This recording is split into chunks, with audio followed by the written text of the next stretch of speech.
Motor Speedway. They're lean, they're mean, they're 5 to 7 horses, a man and machine.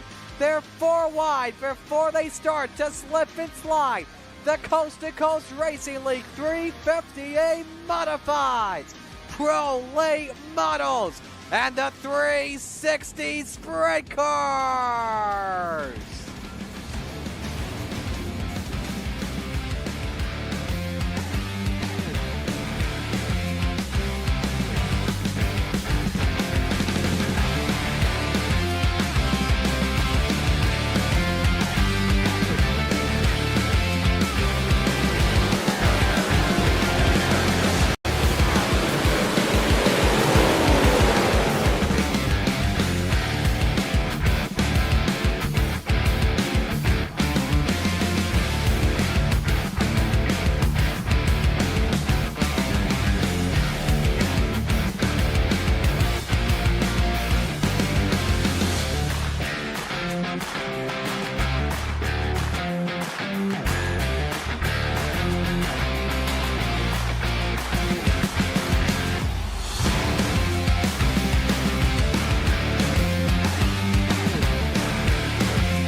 The summer has ended, classes are back in session, and in a few weeks the fall foliage is about to begin.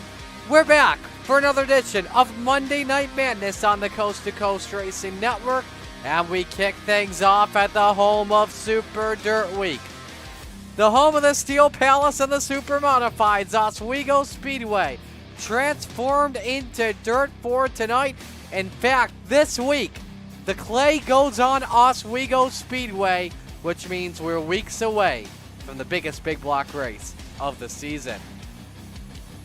Welcome to the Oswego Speedway. We're so glad you could join us for the season premiere of Monday Night Madness on the Coast2Coast Racing Network. Marty Sakala with you, just me tonight. Zach Chapman a little bit under the weather, but we hope he is feeling a little bit better.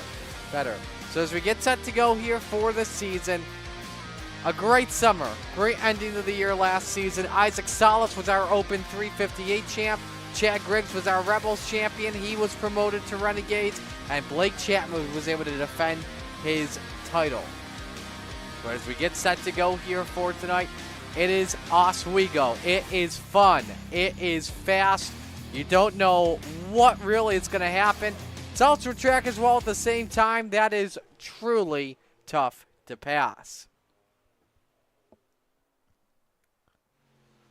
So practice currently underway. We are moments away from beginning our qualifying. The quickest driver on track is the man, the 51, Clay Christopherson. has an 18.297 as we got some other drivers out on the racetrack, including Sam Bachman in the 107, finished second in the championship last year. He's one that wants to get that title back, that's for sure.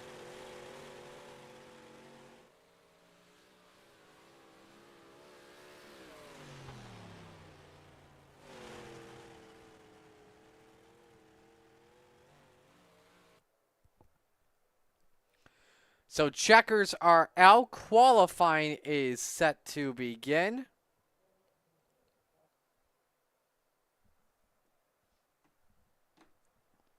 And of course, you'll see your favorite drivers' times pop up on your screen. 2 minutes for each driver to qualify. And first driver on the racetrack, we'll keep an eye out on him. That's the Philly Flyer, Trevor Giroux in the 075. That makes his way off of turn number 2. 5/8 mile racetrack, the Oswego Speedway. Was there last week for Classic Weekend. Congratulations to Tyler Thompson on picking up the win in the Budweiser International Classic 200. Now I hear that he is looking for a big block ride. Wants a chance to sweep the big races at Oswego this year.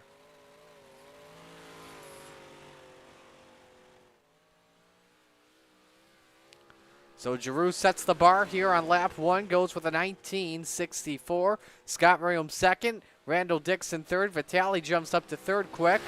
Dean Reynolds up to second as he's at a 19.71.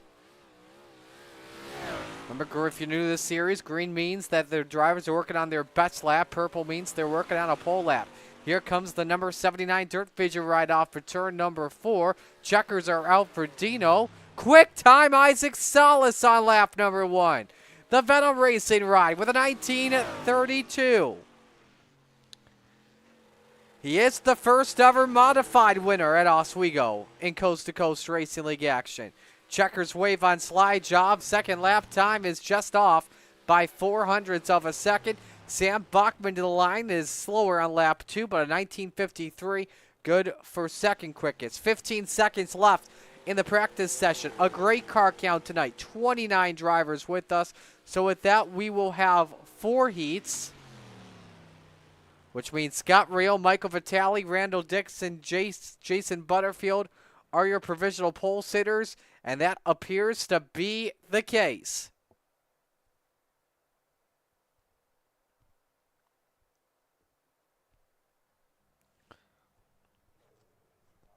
So heat 1 is done. We're set to meet the field for our pole sitting heat. Heat race number 1 brought to you by Gambler Motorsports, official team of the Coast2Coast Racing League. Scott Rayom, slide job Scotty on pole position. He's in car number 4. To his outside, it's Superman Kurt Schatzer in the 218. Row number 2, Clay Christofferson in the 051. To his outside, defending series champion slide job Isaac Salas in the 5. Row number 3, Brian Lawson. He's in car number 9. To his outside, the General in a brand new paint job, Andy Patton in the 87. And the final row for tonight's opening heat, the Brood to Beast, Jeff Barker. He is in the 513. And to his outside, the 271, driven by Sean Green.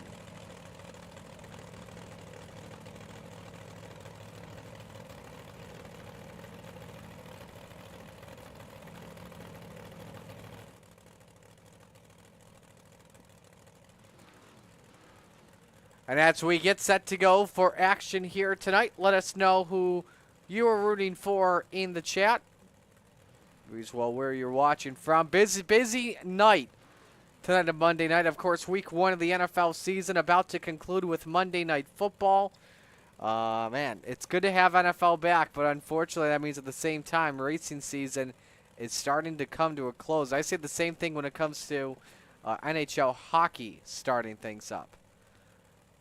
So about 20 seconds for Clay Christofferson to grid, or else he'll start from the B main tonight. Hello to Mark checking in, rooting for Isaac Salas. Again, Isaac starting from the 4th starting spot tonight.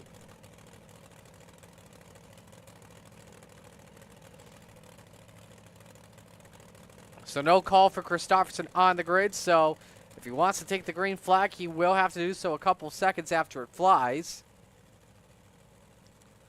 Our field is set to go racing, so the advantage to the inside line is Brian Lawson and Jeff Barker each move up a spot.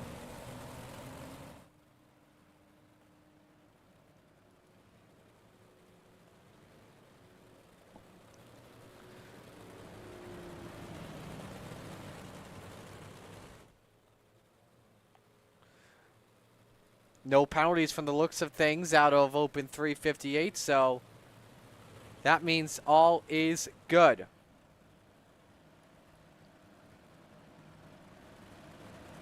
So the winner starts on pole for tonight's 30-lap feature. It's a 6-lap heat. Top 4 drivers qualify into the feature. We are green.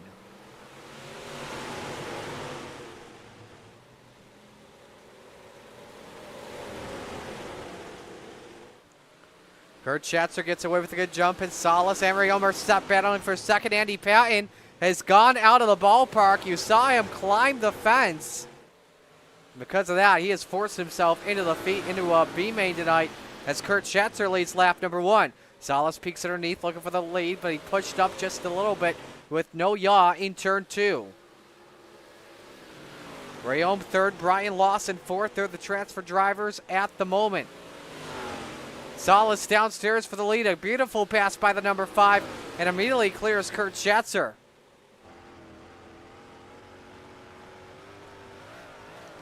Schatzer looking for a good exit in the Australian exit off of turn number 2. But unable to get that to work there for right now. Also watching the battle for third as Brian Lawson follows Scott Rayo. Let's go on board with Slide Job, Scotty.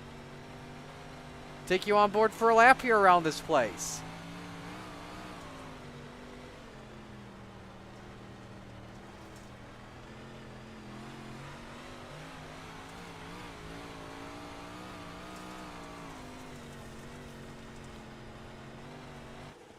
So they've actually made this an 8-lap heat, not a 6-lap heat correction. So good to see the Open 358s get a lot more time in heat action than they did last season.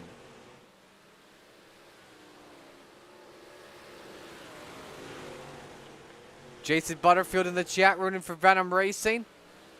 Has his Venom driver Isaac Salas up front. He is checked out of the hotel. 1.5 second advantage on Kurt Schatzer as he has 2 laps remaining in the first heat. You go back to the battle for second. It's Rayom is getting closed in on Schatzer just a bit. The number 4 was 400ths better last time by.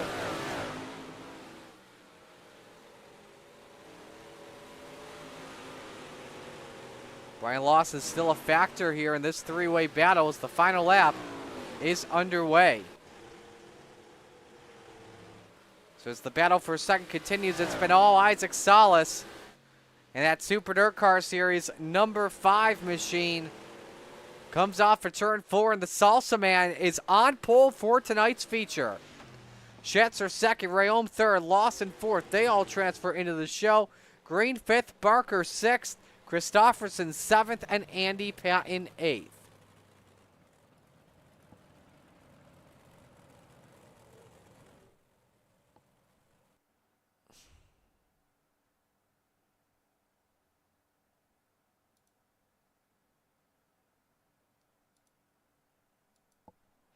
We now move on to heat race number 2, brought to you by Regency Home Inspection. Big home inspection company throughout New York and Vermont. Brian Lawson, a part of the gang there. So make sure you go get some help from him if we're looking to get some homework done. The jokester Michael Vitale on pole position inside of row number 1 in heat 2 to his outside. Brian Dickens of the Hammer Down Racing number 122. Row number 2, the Ant-Man, Anthony Morano in car 32 to his outside. It's Sam Bachman in the 107. Row number 3, Dan McLaren, Soupy in car number 88 to his outside. It's Jake the Snake Henry in car number 171. Final car on the grid this evening is Kelly Wheeler in the 110.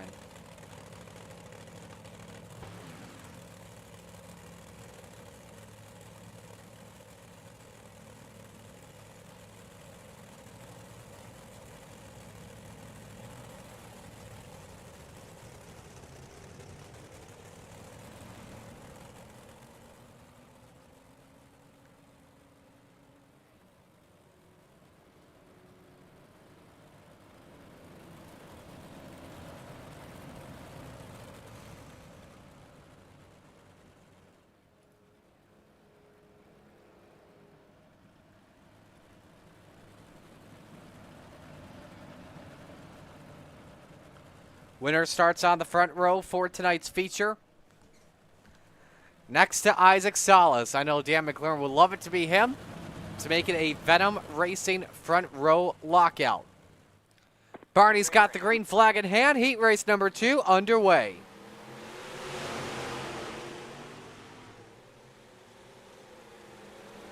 Good jump from Vitale. It's Dickens and McLaren. Duke at it for the second position. Bachman, though, on the tail of that 122.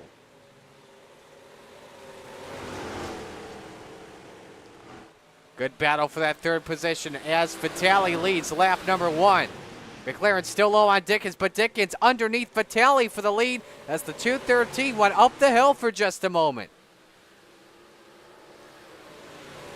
As they're wheel-to-wheel into the corner. Vitale trying to hang on for right now. Nice little push that he gets, though, from Sam Bachman to remain out in front of this field. Vitale gets a bumper full of him.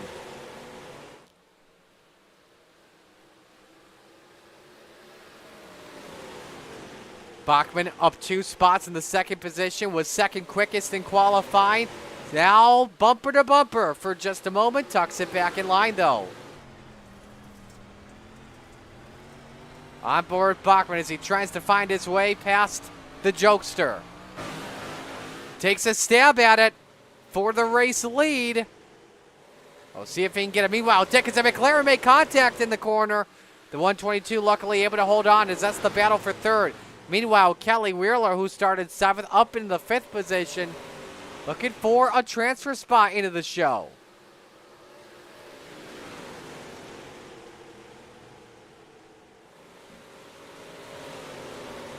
Three laps to go this time by in heat race number 2. Bachman sends it underneath. Oh, he clipped the Jersey barrier pretty good. But how the car still has this left front wheel on, I don't know.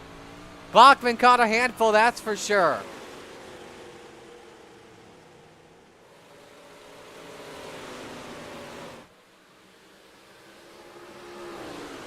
Two to go.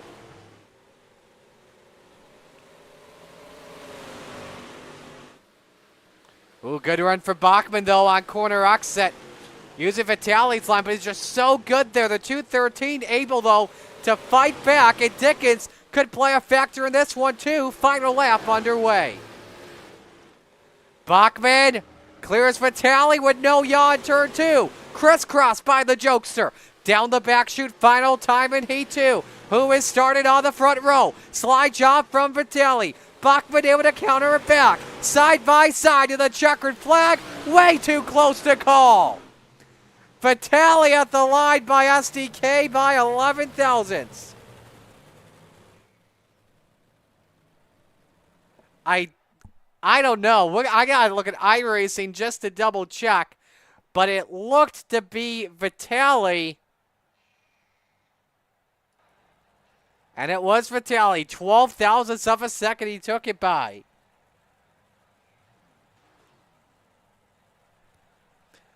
So now move on to the lineup in heat race number 3, brought to you by Maurer Farm Management. Here's how they line up. Randall Dixon on pole position. In the 011 next to him, Logan Wentz in the 118. Row number 2, it's Trent Verstraeten in the 088. Next to him, it's Gavin Chatham in car number 99. Row number 3, it's G.J. Boydell. Good to see him back with us in the 014. To his outside, Bob DeGood in the 7. Final driver on the grid here tonight, Gary Sigelkow in the 25. Bear with me if I get a little bit distracted. I got 2 kitties that are having a little fun with me. Safe to say it's a little bit early buddy time right now. There goes Luna. She's just having fun with me. I'll have if you're part of the Coast2Coast Racing League Lounge, I'll post it in just a bit. So, Michael T. checking in from a fellow hockey fan. And absolutely was very sad to see Johnny Hockey killed. He was a star player for Columbus, that's for sure. I don't know if you guys heard as well, but Johnny's widow, she announced that she was pregnant with their 3rd child. How sad it's going to be for that kid to not have his dad all along, but it's just absolutely sad.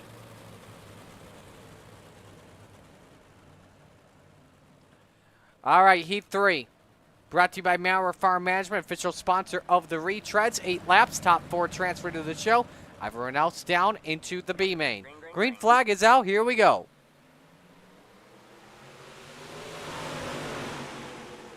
Three wide for the race lead. Verstraeten forces it. Gavin Chatham now up around the outside to go 3 wide for second. Bob DeGood is thinking in that 7, boys, please just race each other very hard so I can get a chance at a transfer spot. Side by side for second and for fourth. Verstraeten a little bit tight in 1 and 2 allows DeGood to move up into a transfer spot. Now he's all over the bandit. Randall Dixon for third.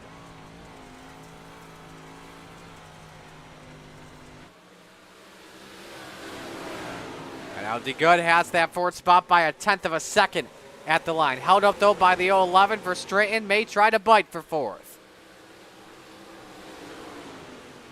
Here comes Chatham for the lead in that 99 ride. Unable to find his way past Logan Wentz there. Chatham, though, the quickest driver on track at a 1979 that last lap. Wentz a 1991 his last lap, but his best lap of the race is also a 1979.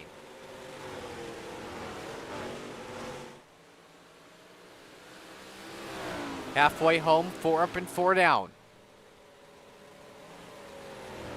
1970 for Chatham that last lap. May have caught the Jersey barrier off turn 2 because Wentz picked up a bunch of ground, 7/10 of a second. We got trouble meanwhile down the back straight. G.J. Boydell has spun in the Everett Child Matters machine.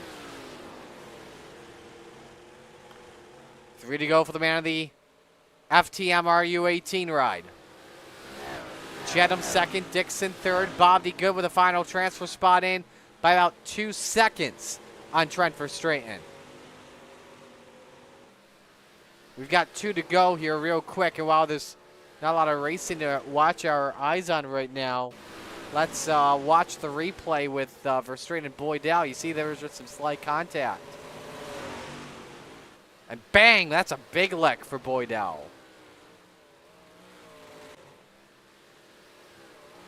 Final lap, meanwhile, underway for Logan Wentz at that 118. Just under a 1 second lead on the bandit in Randall Dixon. And as he goes through turns number 3 and 4, checkers wave. Logan Wentz starts inside row 2. Low, wow. Randall Dixon cost himself a couple spots by getting tight. Gavin Chatham moves up to the runner-up spot in the end, and Bob DeGood has the final spot in. Trent Verstraeten, Gary Sigelkow, G.J. Boydell all will have to race their way into the B main.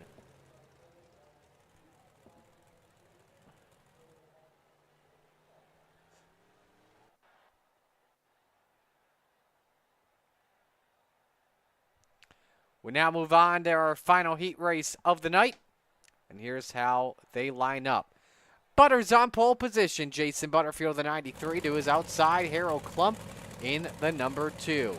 Run number 2, it's Dino. Dean Reynolds in the 79. Next to him, the Philly Flyer, Trevor Giroux in the 075, our fixed 358s champion. Row number 3 making his debut with us in Coast to Coast action. Apologies if I mispronounced this correctly.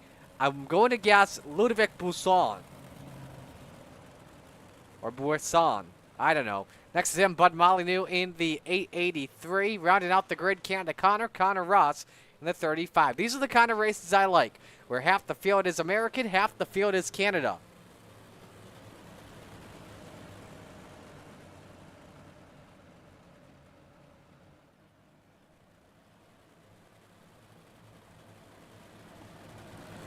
So ready to go green for heat race number 4. Winner starts to the outside of row number 2. Butters, Klump, green flag waves.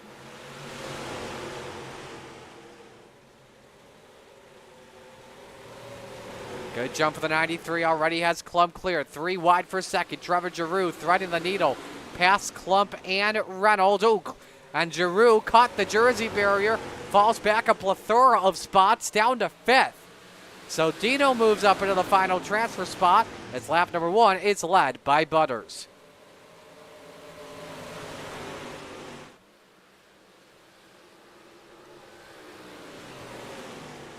Good race for third between the 79 and the 883. Dino with the preferred line on corner exit, and Reynolds is up to third. On board Trevor Giroux as he looks to get a transfer spot back. Good run off at turn number 2. Then caught the bumps there down the back chute. No yaw to turn number 3. You saw he caught a handful. Not what you really want if you're the Philly Flyer. Molyneux hanging on to fourth, but Giroux still fighting back really well. Meanwhile, Klump with a lot of company from that 79. Dean Reynolds underneath for second. Oh, Klump caught the steel wall really well, and more than once to the Jersey barrier. And around goes the throwback ride, and he's out of it. And now this is the race for the final transfer spot in. Bud Molyneux and Connor Ross.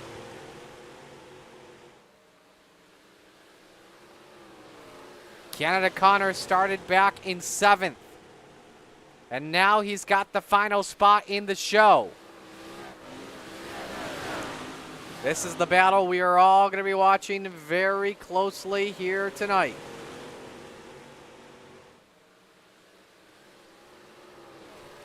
Two laps remain.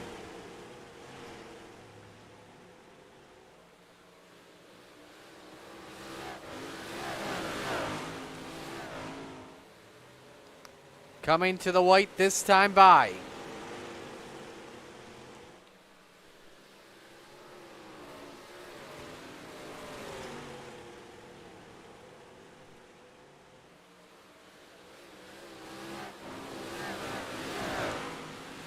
Meanwhile, as Trevor Giroux, Dean Reynolds battle it out for second. Checkers wave off for turn 4. Jason Butterfield the winner in heat 4. Reynolds second, Giroux third, and Connor Ross hangs on to the final transfer spot in. Molyneux 5th, Busan is 6th, and Klump 7th.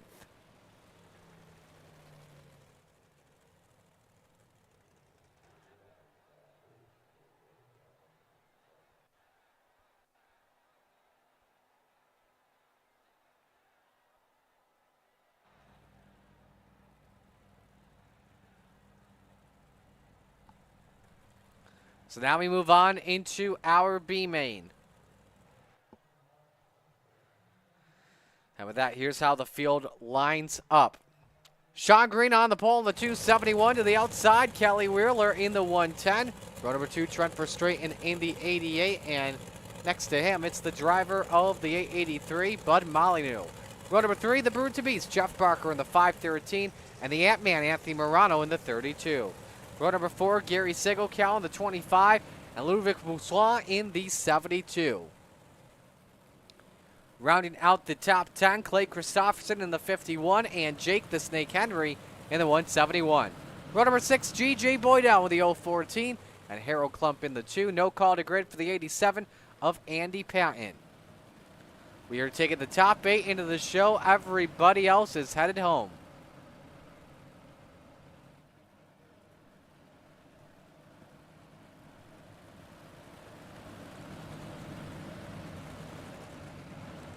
Steve King Foundation pace car already on pit road as the B main's underway. Already a stack up going into the corner as Green and Wheeler battle it out for the race lead. Wheeler in that 110 able to clear early.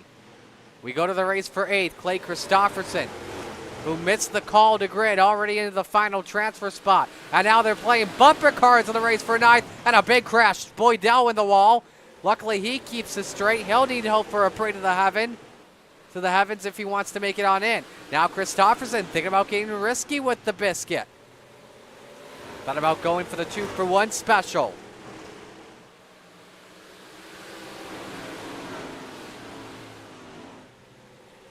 Busan now in the final transfer spot. It is a hornet's nest going down the back chute. This is how tight the drivers are even in the open setups. Well, look at the move there from Anthony Morano going 2-for-1. Very risky strategy, but we know the Ant-Man. He loves to run the bottom at these long, tight tracks. And there's contact Off of Sean Green. Oh, big stack up him and Molyneux with the wall. Up on 2 wheels and around he goes and out of it. Molyneux was in a great transfer spot, that's for sure. And now that puts Jake Henry up into 8th. Can the Snake hang on to the Gears Unlimited 213? Morano, when he looked like he was going to be in 3rd in the end. Oh, G.J. Boydell off the pace of the 014, but he's a lap down. I don't think he realizes he's got left front damage to his ride. And this contact with C2CRL, who gets loose, Clump able to pass him. Boydell at this point may need to park it here just to be safe than sorry. And just get ready for the Rebels race in a bit.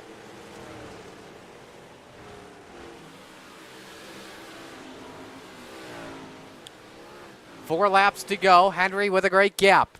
Kelly Wheeler still out in front by 0.3 of a second on Sean Green.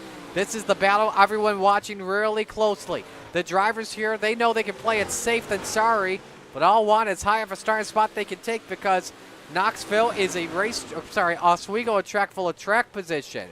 Morano in the bumper and Jeff Barker found a way to capitalize on a trip for straight. And meanwhile, around to the 88. He's down to 8th. He's got to get the car going now. Back straight it goes, but he's down to 10th.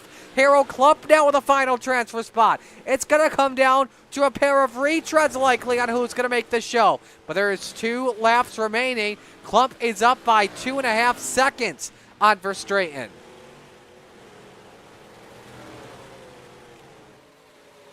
Meanwhile, we're still watching this race for the lead. I hope Sean Green knows that this is not for the feature win as the final lap is underway.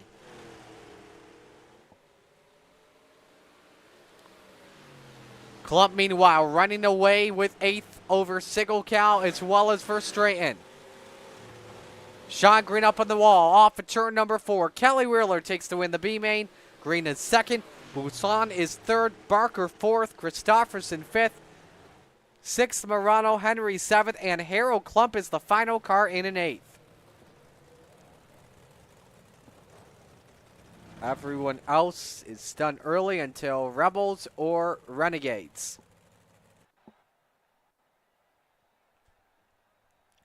So we'll take our first break of the night. When we come back, we'll get set to go for the Open 358. Stay with us on the Coast to Coast Racing Network.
You're watching the Coast2Coast Racing League Open 358 Dirt Modifieds on the Coast2Coast Racing Network, presented by Regency Home Inspections. Now let's go racing.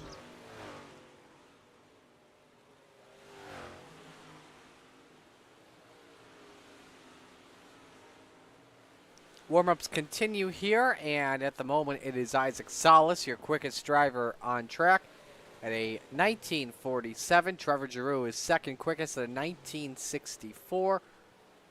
As you see the lap times there on your screen. Clay Christopherson currently on pit road, still yet to put a lap time up. It'll be an exciting season, that's for sure, on the Coast to Coast Racing Network.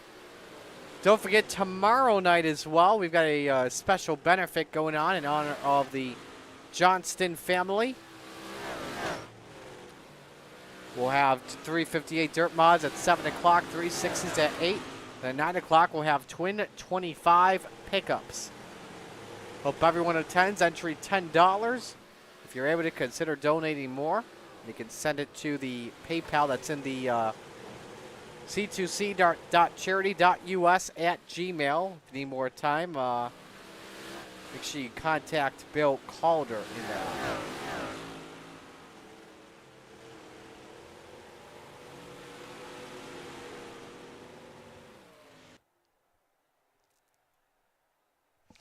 So we get set to go here for the action tonight. Let's meet the field and give you the RSN Trackside starting lineup. On the pole, it's slide job. Isaac Salas in the 5 to the outside. Michael Vitale in the 213. Row number 2, Logan Wentz. He's in the 118. And Butters, Jason Butterfield in the 93. Row number 3, Superman, Kurt Schatzer in the 218. And Sam Bachman in the 107. Row number 4, Gavin Chatham in the 99, and Dean Reynolds in the 79. Rounding out the top 10 here this evening, Scott Rayom, slide job Scotty in the 4, and Brian Dickens in the 122. Row number 6, Randall Dixon in the 011, and the Philly Flyer, Trevor Giroux in the 75. Row 7, Brian Lawson in car number 9, and it's Dan McLaren, Soupy in the 88. Row number 8, Bob D. Good in the 7, and Canada Connor Ross in the 35.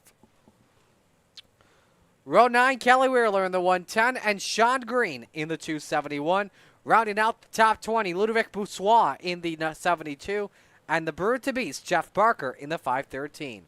Row number 11, Clay Christopherson in the 51, and the Ant-Man, Anthony Morano in the 32. Final cars on the grid tonight. Your final row is Jake the Snake Henry in car number 171, and the 2 car driven by Harold Klump.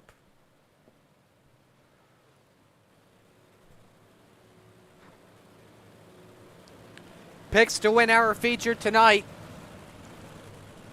I think I'm going to go with Salas from pole. I don't think anyone can beat him. Let us know who you're rooting for here tonight. We'll give you some shout-outs live and on the air.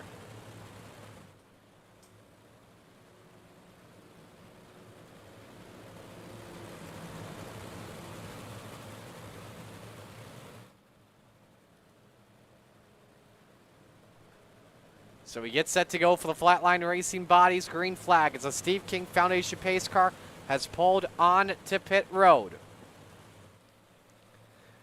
First time this season, it's time to shake and bake. Isaac Salas and Michael Vitale set to bring us to green here at the Clay Palace. It's time to get it on.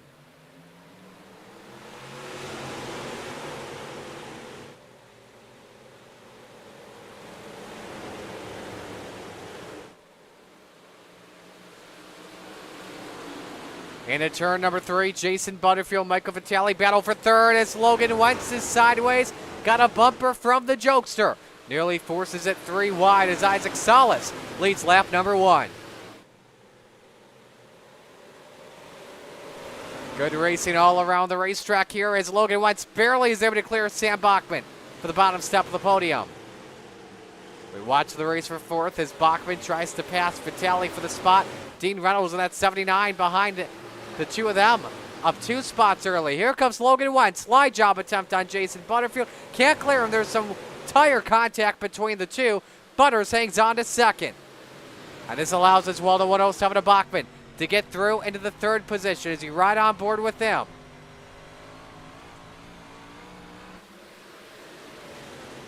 Meanwhile, Isaac Salas has already run away a 1975 quickest lap of this feature so far. Bachman looks low. Butterfield shuts the door, now has to search up top. Here comes Wentz once again for that bottom step of the podium. He wants third back pretty badly. And now Bachman gets Butterfield a little bit loose. But luckily he's able to catch it. Dean Reynolds still rounds out the top 5 as he right on board with Bachman. Logan Wentz now downstairs for the 3rd spot. We got trouble behind them. Jeff Barker is around. Sean Green and Ludovic Boussois is around. The accident has been cleared, though, as we stay green. Back to the race for second. Logan Wentz finds his way through. Back up to P2. Oh, and Butterfield gets into him. Wentz with a terrific save. And Butterfield takes out the boilerplate. That puts him into the pits. He's done for the night.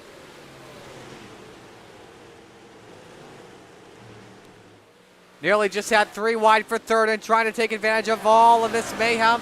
Now the 79 of Dean Reynolds is looking to do that. And he cuts off Kurt Schatz with a 218 to the wall. And Gavin Chatham, they get together. Ooh, look out, that's going to end ugly. No, Schatzer. And the first yellow flag waves. Pulls it to a stop. Safest route to hold the brakes, that's for sure. Well, we've got a lot to digest as our first yellow of the season flies. Let's look at first Jeff Barker, Boussois, and Sean Green, see how they all got together. Boussois must have taken out the jersey play, and there was Green and Barker, so that was in the back. That, I don't think, in my opinion, really needed a caution, and everyone was able to get it back going. Well, this is what we were talking about here. Jets are extremely sideways throughout the entirety of the front straight. Dealt with a lot of contact there. Look at that, all 4 wheels off the ground in the same spot that Max McLaughlin had his barrel roll in the Salute to the Troops 150 last year. Yeah, the gap just wasn't there for Schatzer.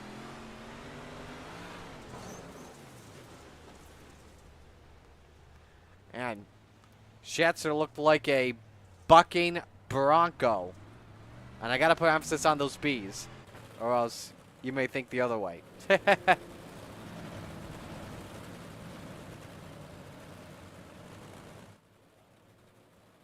First yellow waves here on lap number 8. Great to see 22 viewers here for opening night.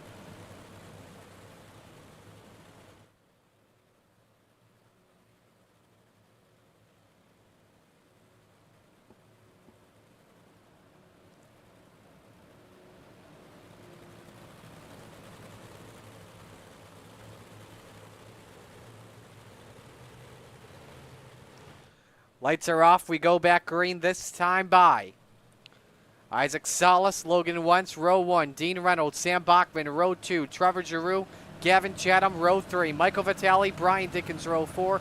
Dan McLaren, Scott Rayome round out the top 10.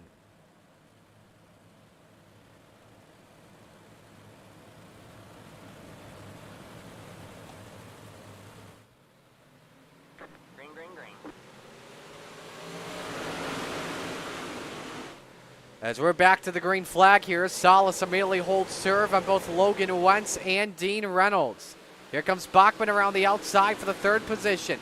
Wentz, though, all over the 5 for the lead. I think Wentz backed out of it just a little bit to avoid any contact that would send the 5-car around. 4-car battle for the race lead. Wentz tries to force his nose underneath. The 2 may have touched going into turn number 1. On board with the 118 as Salas has him cleared.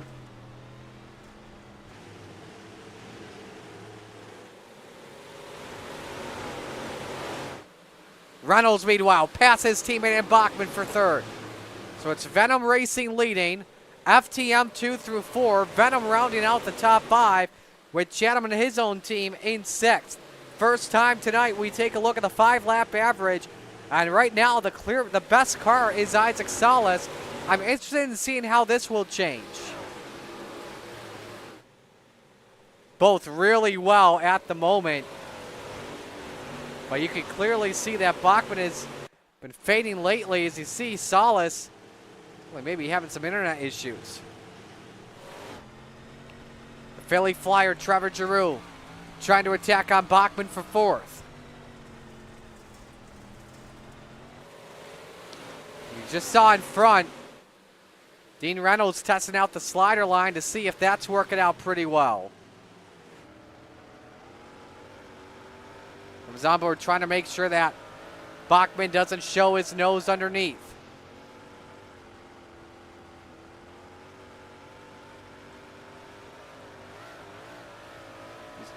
Both of them just about on the gas at even time.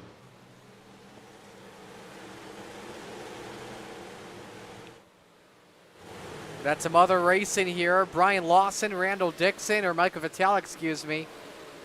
A lot of good racing going on mid-pack. Anthony Morano right now, your biggest mover, started in 22nd. He is up into the 10th position for the first time today. Next driver tries to attack is Connor Ross for 9th. Halfway home, 15 up and 15 down. And it's been all slide job. Isaac Salas with a 0.4 of a second advantage.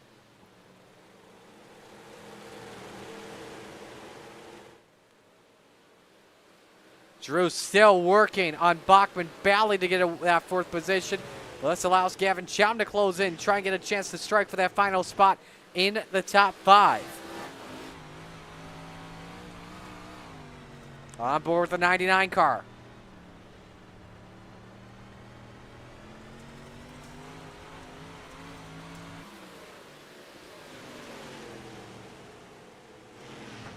Chatham still trying to look low. The battle for 8th, McLaren and Ross still continues to heat up. Both of them, in fact, closing in on Brian Dickens. Here comes Morano now looking for 9th. Ooh, man, they nearly touch. Ross sends it in with a slide job of his own, looking for the spot. There may have been some contact between him and McLaren, and we're 3 wide now for the spot. Back to the front of the field here. Giroux low on Bachman, but 007 hanging on with that top shelf.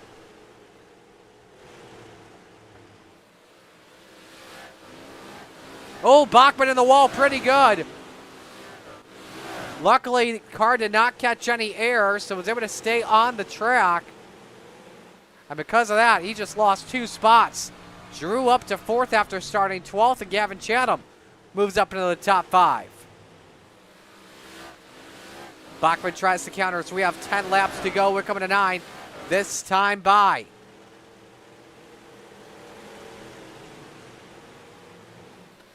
Still Isaac Salas out in front with a dominant car. Lead, though, just about a second on Logan Wentz. Let's pop up the 5-lap average once again.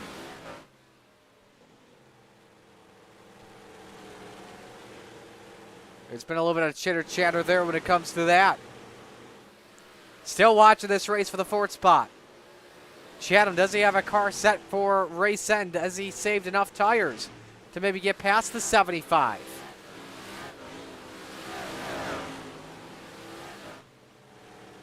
Looking at other racing on track, Clay Christopherson, Brian Lawson battling for 13th. Not a lot of really side-by-side action. Drivers just trying to force others into making mistakes. You see Dickens there with the weird slider. Is Bachman again in the wall. His car is in trouble. Dickens now trying to take away that 6th position.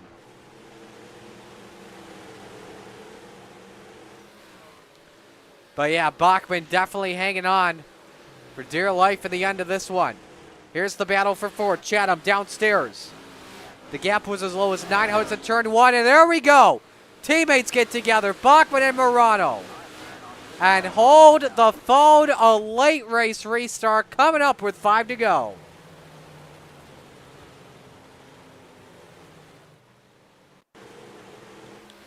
Again, we have been seeing Bachman's car start to go away for a while, but that time that was just Dickens getting into him with Morano nowhere to go, so Dickens with a double kill there, which is unfortunate. Morano probably took the biggest hit of anyone as he lost the left front. Sees it coming, but I didn't expect that for sure.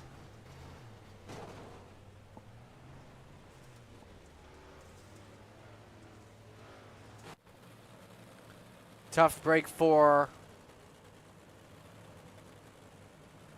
I believe, our 358 champ, if not the Big Blocks champion this season.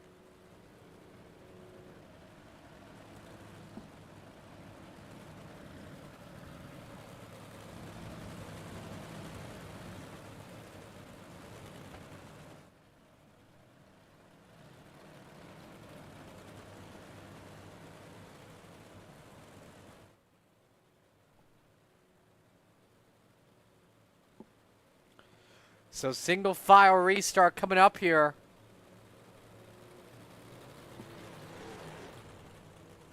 With 4 laps remaining.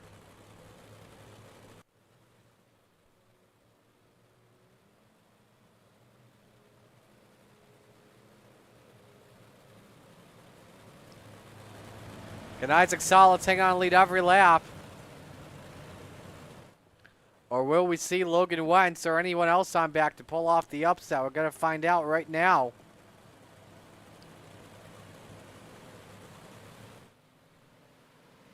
Five-lap shootout underway.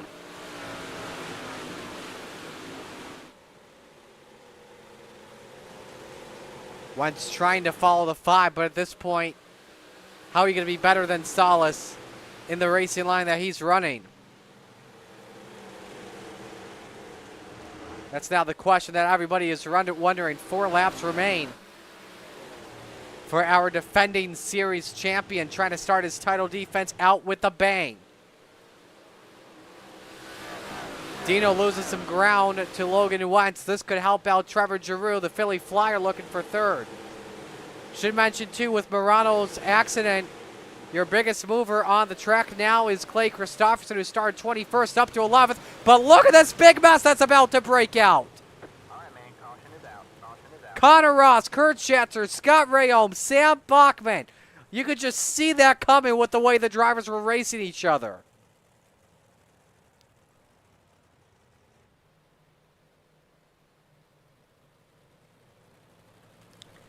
That was definitely ugly. Here's a look at what happened. McLaren catches the Jersey barrier, contact with Bachman.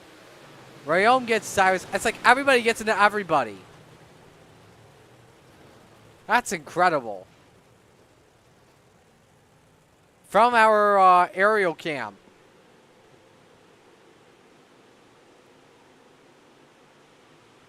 McLaren and Rayholm, and man, look at that. Everyone in that pack just about involved in that crash in some way, shape, or form.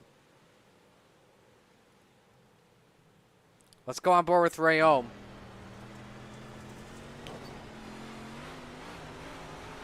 He's got 1 bullet dodge. That is just Cyrus. Yeah, that was just getting way too crazy.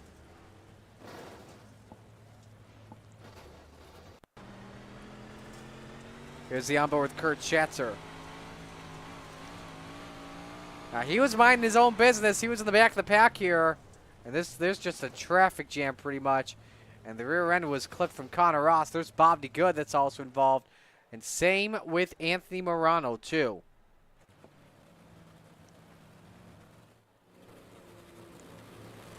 I believe this is 1 to green this time. This is. Corey Schartzer checking in. Welcome. And hello to Butch Baker checking in.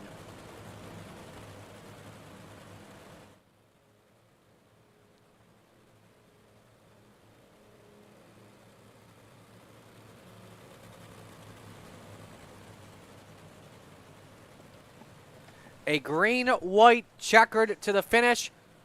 Will Isaac Salas get this done? Green, green, green. Again, he has just executed restarts to perfection today. At this point, though, got to be defending on the bottom and can't be looking in that rear view mirror, that's for sure. Logan Wentz stays, though, on his bumper. This may not be over just yet. Final lap underway. Salas with defense, uses the slide job to perfection. Opens up some ground on Logan Wentz. The driver of the Super Dirt Car Series, Venom Racing number 5, trying to hang on. As Logan Wentz sends it into turn number 3. Puts her up on the top jump, puts her in the wall. Isaac Salas, checkered flag. The IRC from ND does it again at the Steel Palace. Dean Reynolds 2nd. Wentz hangs on for a podium in 3rd. Giroux 4th. Chatham 5th. Clay Christopherson from 21st to 7th.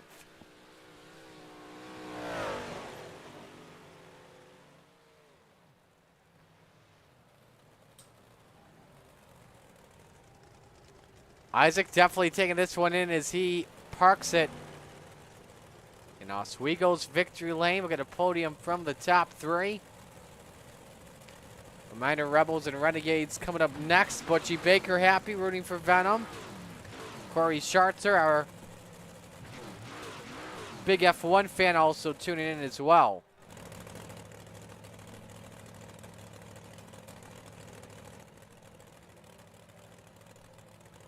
All right, we're having some sort of technical difficulty. I'm not too sure what's going on.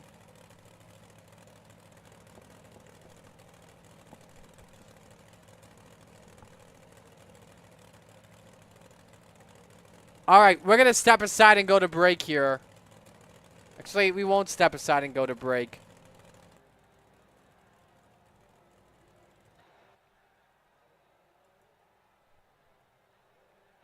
I think our speeds right now are just getting really throttled right now at the moment. So, I don't know if you can still see us. We'll see what we can do here.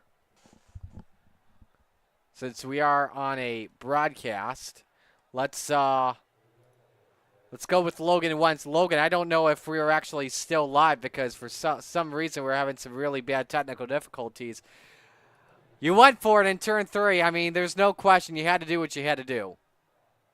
Yeah, I was just trying something. It was something dumb on my part. I should have just took the second place and called it a day. I mean, I can understand. I can understand that. At the same time, there's a big win on the line. You want to try and start the season off right, though. I mean, you still did with a nice 3rd place finish, but at the same time, I know you really wanted to have a good finish at the end. Oh, most definitely. I was really trying to put the pressure on Isaac, but the track was so one lane, and he wasn't making any mistakes, so I couldn't capitalize on anything. If I didn't hit the wall in 1 and 2 before the last stretch of cautions, I probably could have had a chance at him, but I just made a mistake. Who do you want to give shout-outs to? I got to thank Castleberry Flagstone for keeping me employed each week, the boys over at FTM for giving me a spot on the team to race, Swan Speed Shop, Super Dirt Car Series, Expert Installation, MDI TV, you for putting on these broadcasts, and Coast to Coast for giving us the place to race each week. All righty, man. We'll let you go. Great job tonight. Thanks. So Logan Wentz, our 3rd place finisher. Let's go to the man that took advantage of it, the guy that finished in 2nd. In Dean Reynolds. Just making sure we're still live. We're good. So, Dino, you're putting clay down on this baby this week here. And guess what? You got a 2nd place finish out of it. Yeah, we might even put it on tomorrow. We're going to see what the weather's like, and so look at the social media, everybody, and we might be putting some of the real stuff on the racetrack at the Real Oswego. So it's a exciting time. So I guess a good way to finish 2nd to the best here in Coast to Coast, and no disrespect to Anthony. I think Anthony and Isaac are the 2 guys you got to shoot for, and when you finish 2nd behind one of them, I'll take that. Of course, I've got like way too many seconds, but I'll take it. How'd you feel about this race car tonight as a whole? I went with the basic Swanee setup, and other guys were fooling around with some different stuff, and I just went with the base, and I just geared it the way I wanted to, and it seemed to work. I think Logan and Isaac were a little bit faster than me, but I think the rest of the field there I was either equal or maybe a tick faster. But it was comfortable for me. That's why I run it. It's comfortable, and come from 8th to 10th with a 0, or 10th at 2nd with a 0x. I don't know how much I could do for points. Probably not much because with Super Dirt Week in Charlotte. But they, before I start missing some races, I like to see myself up there if I can. Who do you want to give shout-outs to on the run? Well, I got to thank the guys from Full Throttle Motorsports. A great bunch of guys, and congrats to Logan. We got 2 out of 3 on the podium, and I was messaging Isaac earlier, and I said, I think Venom and FTM got a little rivalry going on right now, and that's a lot of fun. They're a bunch of good guys, and we got a bunch of good guys, and we're having some good times. So, thanks FTM and Venom. Marty, thanks for you for stepping up with the telecast once again. Always a pleasure to talk to you. Good seeing you yesterday at Wheatsport as well. And, got to thank Regency Home Improvement there, Brian Lawson, for doing the sponsorship so we can show this off to our families and stuff. So that's a lot of fun. And, got to thank Swan Speed Shop. Again, if you're looking for open set 358s, Swanee does do 358s. I know a lot of these speed shops want to do big block sets, but Swanee likes to do 358 sets. And if you do code C2C, you get 20% off his subscription. So I believe it's like $40 for a 3-month subscription, but you have access to every single setup he has. Big block, small block. He's even dabbing into these new mini stocks. He's a family man, so he's starting to slow down. So he went into the mini stocks. He's a Wapa guy. Yeah, yes, he is. Good point. Good point. We'll have Fowler in on this. Yes, we'll have to have Fowler in on that. So, but a lot of fun. Congratulations, Isaacs and Logan, and we'll see you in Renegades. All right, yeah, you as well. Nice job on that code work, by the way. I think Blake's got a challenger. Yeah, we're 5% more. Come on, Blake, step it up. Yeah. Exactly. Although I don't have delicious popcorn, I got fabulous setups. That is true. That is true. There you go. All right, Dino, great job. All right, buddy. Take care, man. See ya. All righty, so that's Dean Reynolds, our second place finisher. Now we go to victory lane. Your race winner tonight, your dominant race winner as well. Isaac Salas getting the job done. Man, IRC from ND, what a car you had tonight. Yeah, that bad boy was stout and probably like 95% of the night there. It was pretty awesome. Where did you feel this car was better compared to everybody else? Oh, early I could get that bad boy to just kind of go where I wanted, kind of, get the lane. It did start to go away in the entry of 3 a little bit, so I got to definitely take a little bit of time to kind of help the car set up for 3 and 4, because that's kind of where you really make up a whole lot of your time, if I'm being honest. But yeah, it was a very well balanced car. It was tight enough to where it felt like a normal iRacing set. By the time we were at the end, it felt like I was driving on a tacky track. Did you notice as well? Did you notice Logan Wentz try and make that move in the final corner? I heard his engine go from left all the way to right, and so I kind of figured that he went full-blown slider line. And I guess I don't know how close it was to making it work. I know Top had kind of mostly disappeared in 3 and 4, but if I was him, I'd probably be doing the same thing. So. Well, hey, another dominant win, man. Who do you want to give shout-outs to? Yeah, I appreciate that, Marty. Big shout out to all the Venom Racing guys. It was, I think that was 4 guys in the top 10, so it's always good to see them show out, especially when we're all on together. It makes it a lot of fun. Dean, the Super Dirt Car Series, good to see him give P2, man. I love being the boss, I won't lie to you. Magnum Race Designs, Tommy Gun Customs, JRB Designs came on with that beautiful new scheme, man. I've fallen in love with that thing. It's pretty sweet. I love the orange, blue, and white. It's gonna take a little getting used to, but I love it.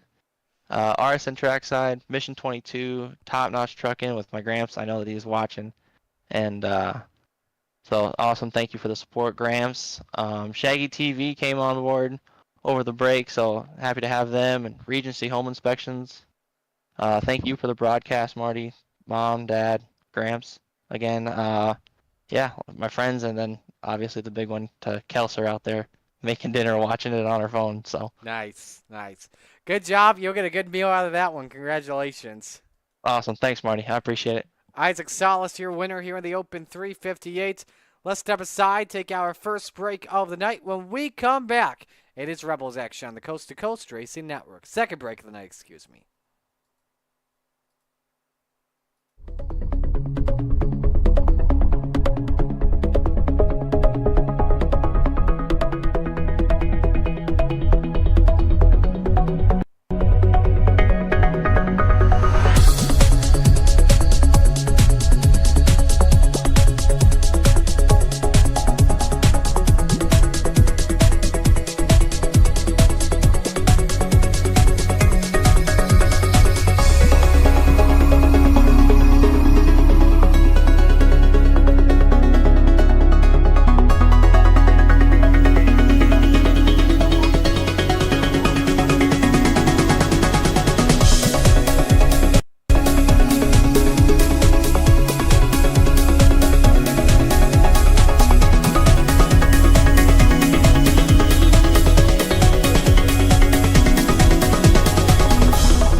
It's time for another edition of RSN Trackside, powered by Bob Johnson Auto Group on Rock Sports Network. Gets on the champion.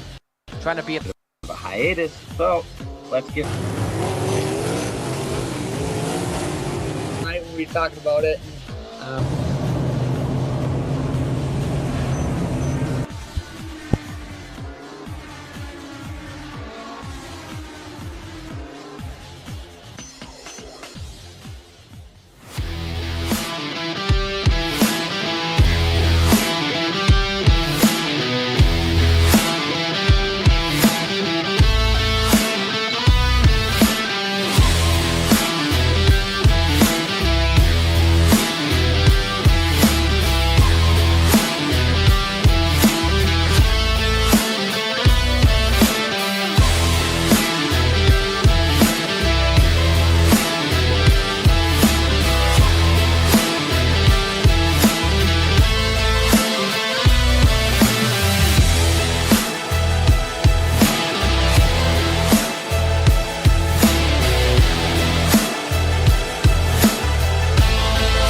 Outpouring of love was amazing. These dollars had come together to support us, and we realized, no, we didn't want to use them for us. We wanted to use them to help others. The foundation has done so much for so many people. It helps any family that has somebody, whether it be a crew member or one of the drivers, that get hurt. We can help them to get through the situation. I was injured in a non-wing sprint car accident that broke my neck and left me with a spinal cord injury. I was in the hospital 8 months, and that got really, really expensive, so having that extra help to help push me and my family forward was a big deal. I was involved in a pretty gnarly sprint car crash. Found out my brain was swelling and bleeding. Pelvic bone was broken. I had 2 cracked vertebrae on my back, and I was in the ICU a little over a week. The Steve King Foundation reached out to my parents. We received a donation from them. Immediately, they started me on what's called neurofeedback, and insurance did not cover the neurofeedback appointments. So we received another donation from the Steve King Foundation. It really helped a lot, and I just want to say thank you. Thank you from the bottom of my heart to the Steve King Foundation for everything that they have done for me. This last Sunday, I got to turn laps in my modified here. That was my first laps back in a race car since the accident, and I truly believe that if it wasn't for the Steve King Foundation, I wouldn't be able to do that or be where I'm at today. Yes, Steve's death is the reason the foundation exists, but it's Steve's life, and it's the lives of racers everywhere, is the reason we're able to do the work we do.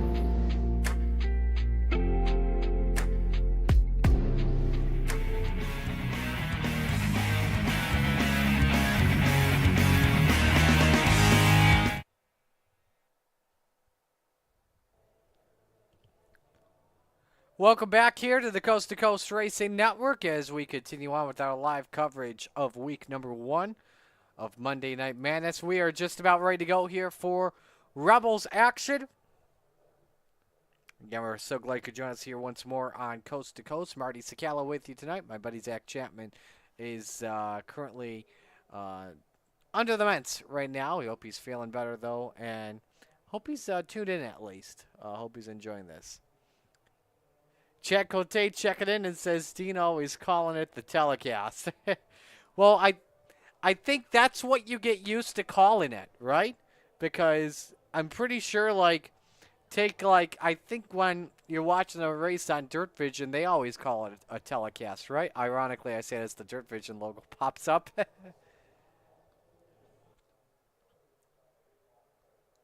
They either say Dirt Vision telecast at World Race Group or Dirt Vision broadcast. I don't know. I don't work there, so. Well, looking at times of the moment here for Rebels, I don't believe anyone's on track right now. We've got a quiet track, and it's about to get loud here in a few moments as qualifying is just about set to begin. 26 drivers with us tonight, so we'll send 2 drivers home out of this.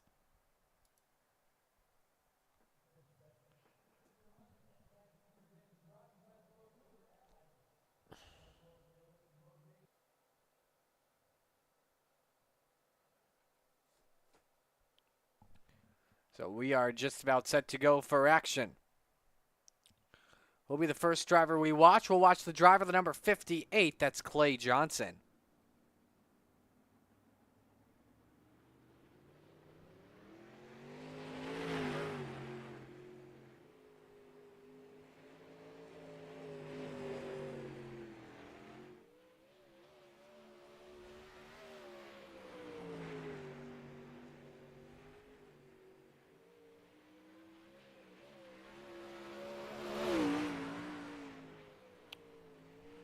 Again, 2 minutes for the drivers here to qualify. Your favorite drivers will pop up on the screen. Johnson, the number 58, will set the bar first. However, though, it's Anthony Morano that goes quick time at a 17.36 in his number FTM 32. Dylan Berg currently second quickest in the number 14. See if anyone else pops up in the purple here. Second lap for Morano. He's quickest in sector 1, but off in sector number 2. Dan McLaren just moved up to second quick, but he may have caught the wall there. We'll check and see if this is a valid lap, and it is. Quick time, 17:28. But Isaac Salas' teammate goes 17:26. Both of them ripping the lip in 3 and 4. Here's Brian Moore Sr. on the 5:58 off of turn 4, 7th quickest, and he'll stay in that exact spot. Gary Offa, 12th quickest in the GoPro, number 94. 18:15 on lap 2. Chad Cote just wrapped up his qualifying lap, better to 9th, 17:76. So qualifying is complete. Isaac Salas is on the pole here for tonight. For Heat 1 tonight. Well, he's the quickest, I should say. We'll see if he's on the pole for tonight's feature in just a matter of moments. Heat 1 brought to you by Gambler Motorsports. Here's how they line up. Ludovic Boussois is on pole position in the 072. To his outside, Sam Bachman in the 107. Row number 2, the return of Brian Moore Jr. Been a while since we've seen him. He's in car number 09. To his outside, it's Slide Job, Isaac Salas in the 5. Clay Johnson, the inside of row number 3. He's in car number 58. To his outside, Zach Neubauer in the 52. Rounding out the grid for tonight, Logan Wentz. He is in the 118.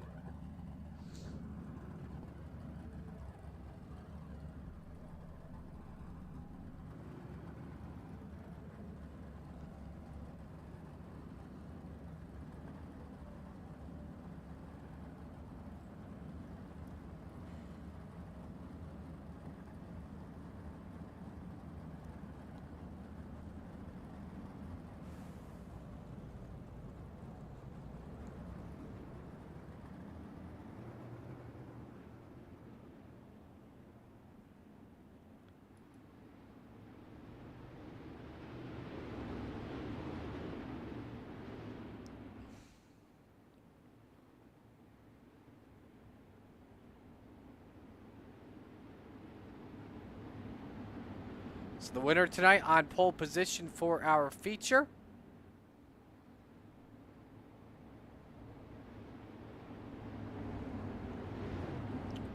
Top 4 drivers transfer. We'll go an extra lap here.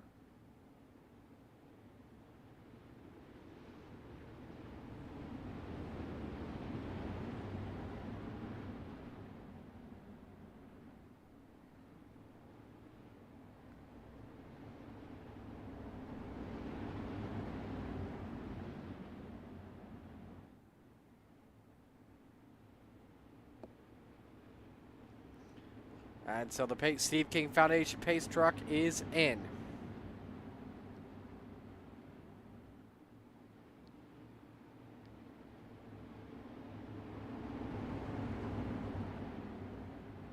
Green flag, green flag.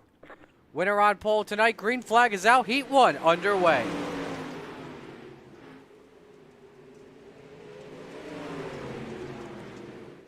Sam Bachman immediately clears Boussois for the race lead. Isaac Salas looking for second spot on the 072. Appears that Salas may have a little bit of neck coat going on, and so he moves up to the second position. Brian Moore Jr. with the final spot in. He's currently in 4th spot of the 09. Feels the bumps out of turn number 2. Solid slide job for the lead. Contact. Bachman goes around the 107. Boussois collected. Moore Jr. also involved. So Boussois with no front end damage, even with the contact. But bummer of a break, though, for both Bachman and Moore Jr. Taking advantage of this is Logan Wentz for the final spot. In fact, he just made his way past Clay Johnson for 4th.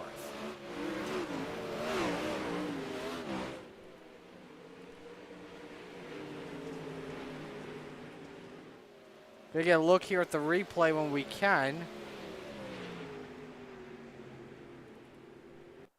Another angle of it.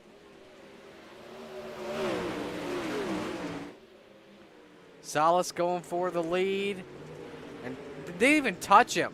Locked out the brakes and nothing he could have done, unfortunately. Let's go back to the race for the final. Actually, this is for 3rd, I should say, as Wentz has made his way past Neubauer. Meanwhile, Brian Moore Jr. trying to rack some more places up. This is for 5th past Johnson. Now can he catch Neubauer for the final spot in, or maybe Wentz? We'll have to see. 2 laps to go, and Moore Jr. is right there on the tail tank of the 52. This is the battle for the final transfer spot, folks. Wheel to wheel into the corner. And Moore was at a 17:43 last time by. Neubauer held up, they touch for 4th. Meanwhile, checkers wave, Isaac Salas with the win as he runs out of fuel. The battle for 4th at the line, Brian Moore Jr. steals it. And a 17:83 that last time by. With 2 to go, he was the quickest man on the track.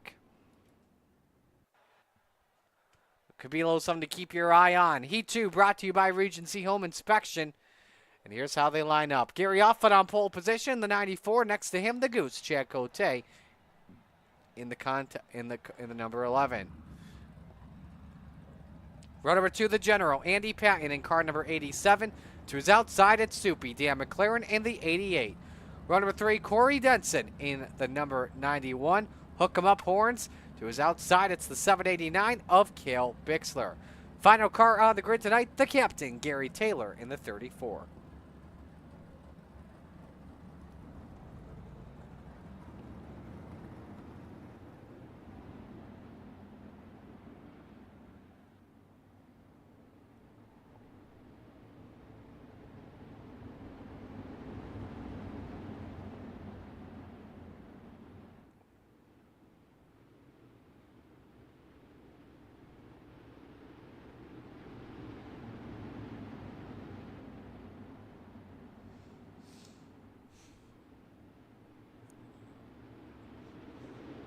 Here we go for the green flag for Heat 2. Gonna waste no time this time. Green flag, green flag.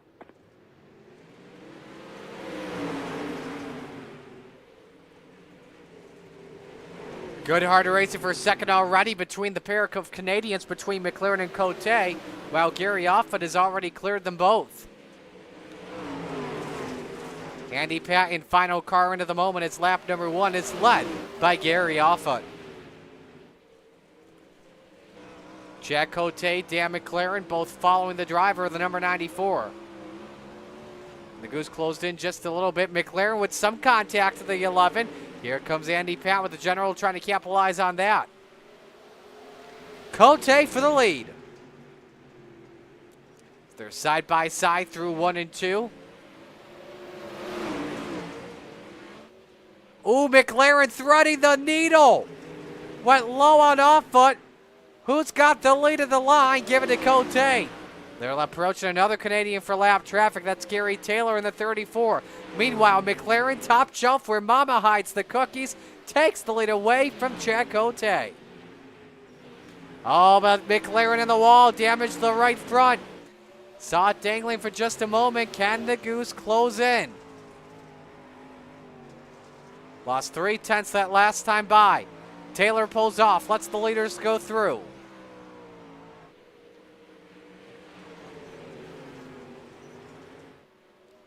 Gary Offa was the final car in, but then towed immediately into the pits. Must have hit the wall. So Corey Denson now in the final transfer spot in the Premier Racing setup, striven to save lives machine. McLaren's last lap, quickest man out of anybody. At a 17:72 as we come to 2 to go.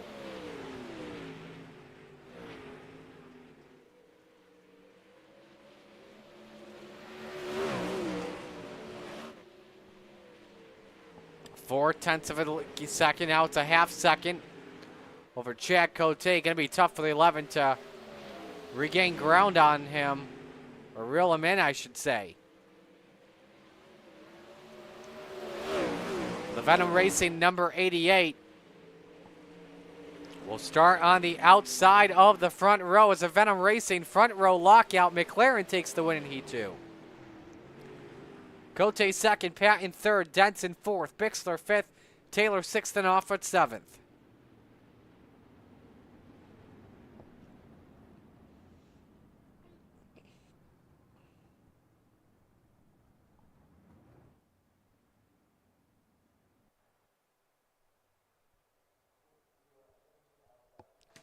So now move on to heat race number 3, brought to you by Maurer Farm Management.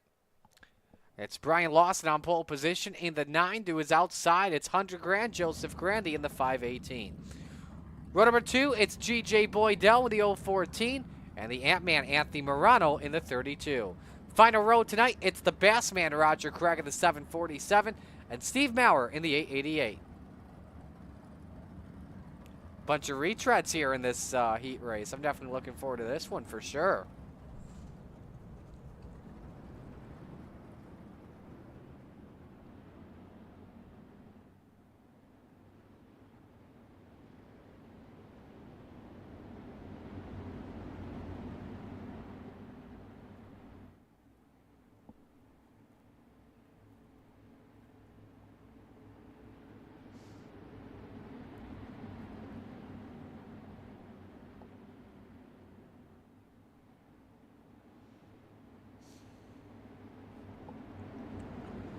Winner inside of row number 2 for tonight's feature.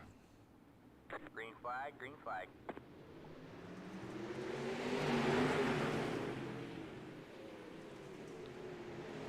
Good jump for Brian Lawson off the corner. And now Joseph Grandy regains his momentum. Takes the lead away for the driver, the number 9. Boydell and Morano right on both of their tails. As Grandy goes through the point lead lap 1. Here comes Morano upstairs for the 2 spot. Lawson trying everything to fight back. He got a little sideways off the corner. Was able to find a way to catch it.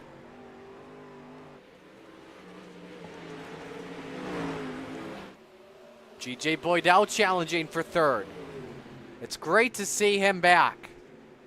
Big fan of the Oswego Speedway as well as Land of Legends Raceway.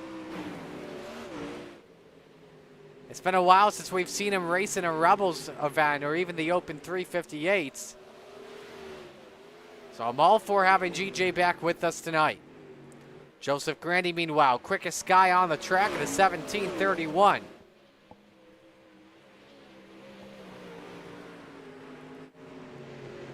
He's pulled away a 1 second lead on Anthony Morano. Back to the battle for 3rd. If one of these two wreck, Roger Craig and Steve Maurer will take advantage of it.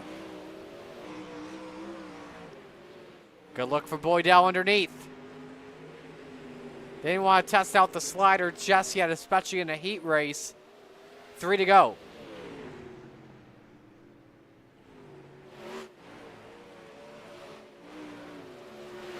Good exit off of turn 2 from Boydell as he moves up to 3rd. Meanwhile, Grandy's improving lap by lap. Just had a 17:21 that last lap.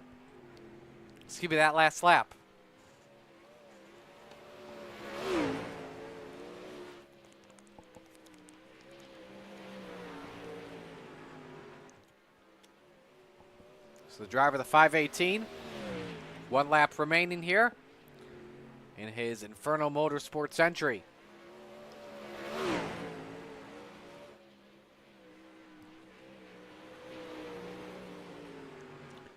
Joseph Grandy, a dominant win by 2 seconds on Anthony Morano, who just barely has enough field of the checkers. Boydell third, Lawson fourth. They're in the show. Roger Craig fifth, and Steve Maurer sixth.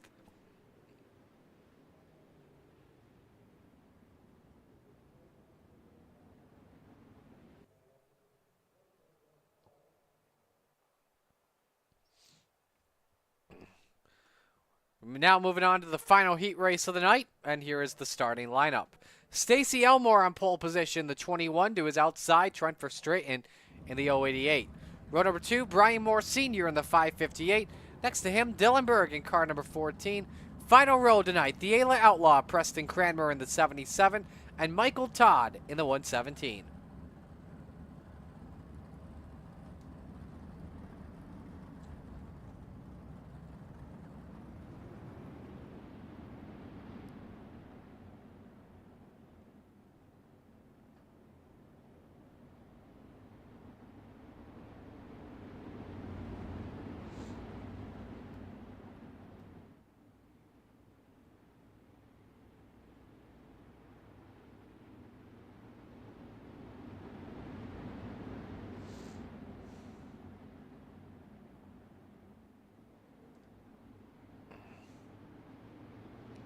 So here they come to the green flag. Winner starts at the outside of row number 2 for tonight.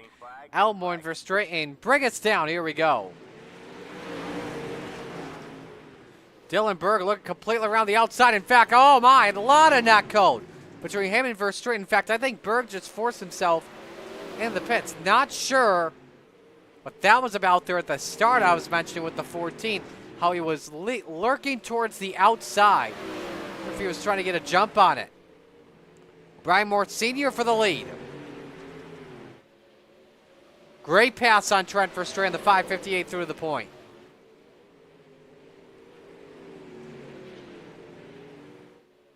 Verstraeten having some net code issues, or did he just forced himself into the pits too?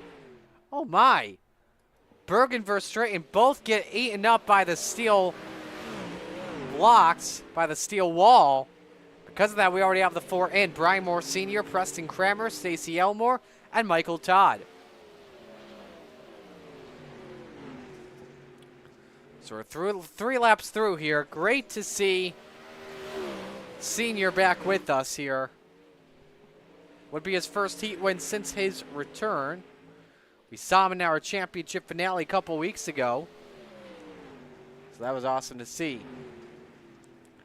Brad Waite checking in, rooting for Inferno Motorsports, and I believe that's Steven Stewart rooting for Clay Johnson to be specific.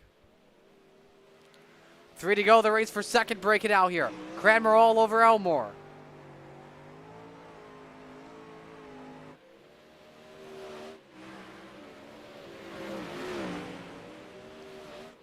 Both of them really gathering a handful.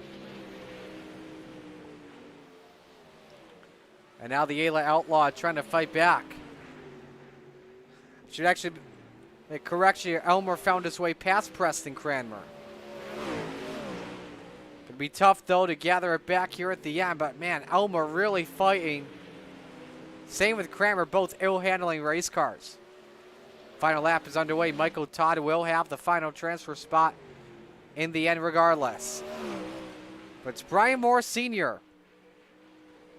who have his first heat win since his return. He's a busy man, that's for sure, and he's busy picking up heat dubs. Elmore second, Cranmer third, and Michael Todd fourth. Verstraeten fifth, and Dylan Berg is in sixth.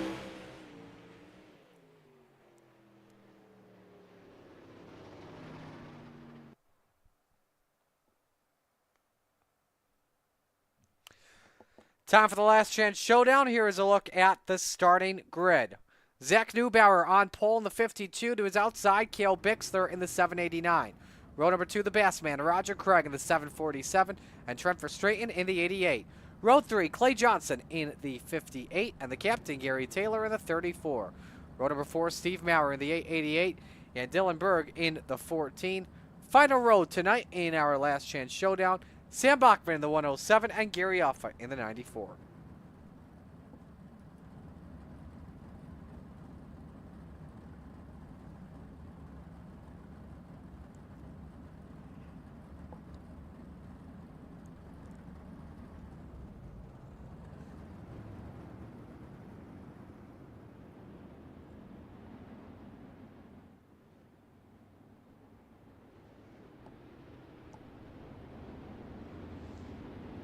Top 8 drivers make it into the big show. We'll focus on the driver at 8th after lap 1.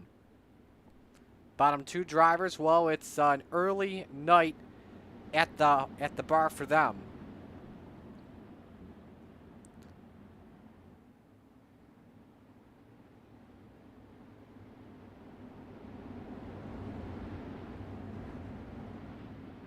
Green flag. Here we come for the green flag.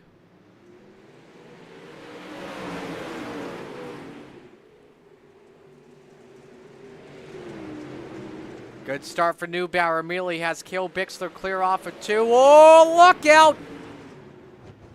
Clay Johnson going through the short track, the mini oval at Oswego. And so he is out of it. Sam Bachman did not take the green flag, and so Gary Offutt and everyone ahead will make the show no matter what.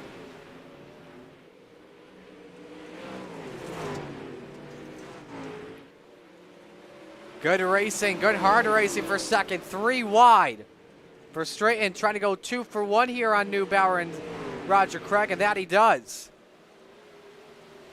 But how about Dylan Berg, though, in this number 14?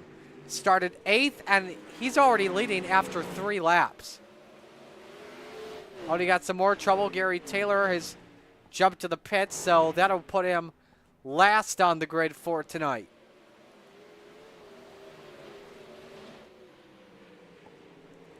Still watching the race for the 2 spot. Neubauer looks low. A good exit, though, from Verstraeten.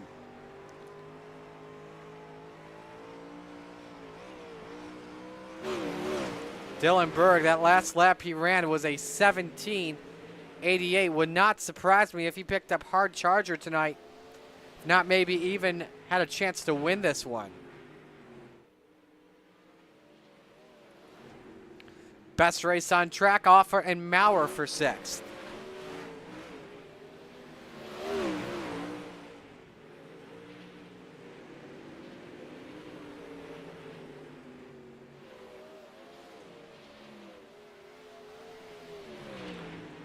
Four remain. Roger Craig, it looked like he may have done a small wheelie off of turn number 2. Thought I saw the left front wheel come up. Looked like it was a modified.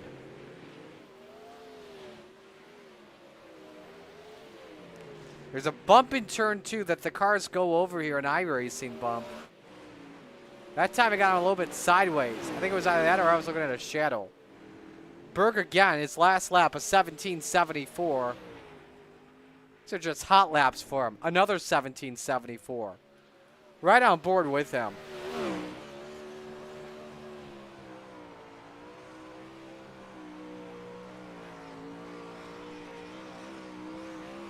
They were both 17:740s. That time was 17:816. Probably shows you the number 14 could be a contender tonight. Checkers wave here on the B main. Berg the winner. Verstraeten second. Neubauer comes across the line in 3rd. Roger Craig 4th. Cale Bixler 5th. Gary Offutt 6th. Steve Maurer 7th. Gary Taylor 8th. Clay Johnson in 9th.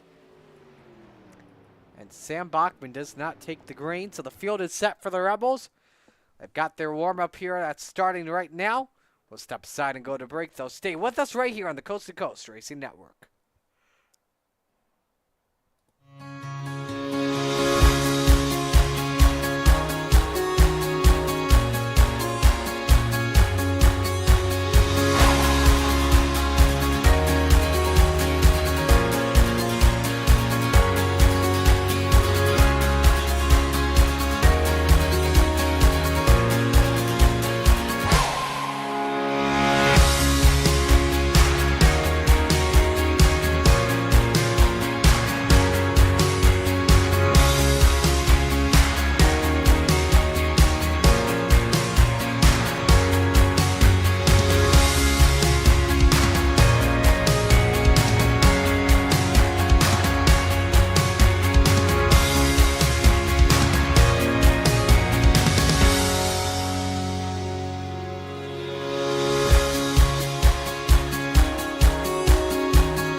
You're watching the Coast2Coast Racing League Rebels Division on the Coast2Coast Racing League Network, presented by Malcolm's Mills Millwrighting. Back here at the Clay Palace, Oswego Speedway. There's a look from the entrance on East Albany Street. Got to go in October. That is for sure. That's a great place to watch the modifieds. Even whether it be dirt or asphalt, it's a great place to watch action. So warm-ups continue on here. Isaac Salas, your quickest man out here, at a 17:47, followed by Joseph Grandy, 17:66. Anthony Morano third, 17:78. Dillenberg fourth, 17:83. The man you're looking at in fifth, Trent Verstraeten in 17:98. Okay. Okay, this is a live broadcast. This can, like, anything can happen. I just got a tornado warning in my area, so I don't know what the heck is going on. I will tell you this: if something does happen that we need to take action, we will. So just stand by in case we have anything break out, whether it be the internet goes out, we have some high winds pick up in the area. Better safe to say that I'm probably going to be loading up my local news right now to see what the heck is going on. And I mean, I don't know what has been going on in New York all season, but, like, I swear it has just been a very weird year for weather.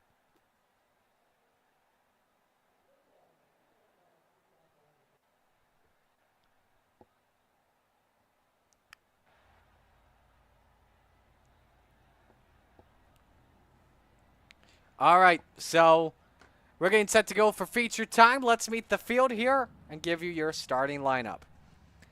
Isaac Salas on the pole, the number 5. To his outside, it's Dan McLaren in the number 88. Row number 2, Joseph Grandy, 100 grand in the 518. Next to him, Brian Moore Sr. in the 558. Row 3, Ludovic Boussois in the 072. To his outside, it's the Goose, Chad Cote in the 11. Row 4, the Ant-Man, Anthony Morano in the 32. And Stacy Elmore next to him in car number 32.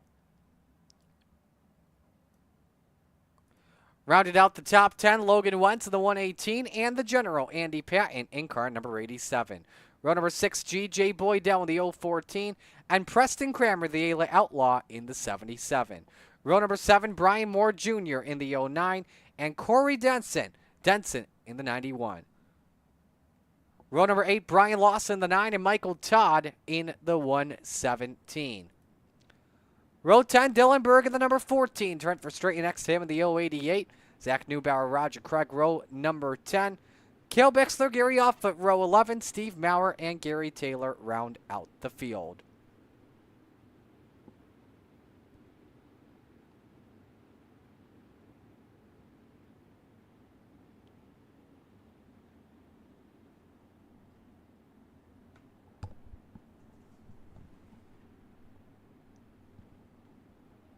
I'm just keeping an eye out outside to make sure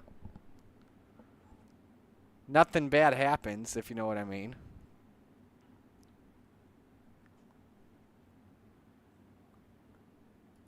But my pick to win is going to be the driver. Ooh, that's a tough one. You know what? Give me Grandy tonight.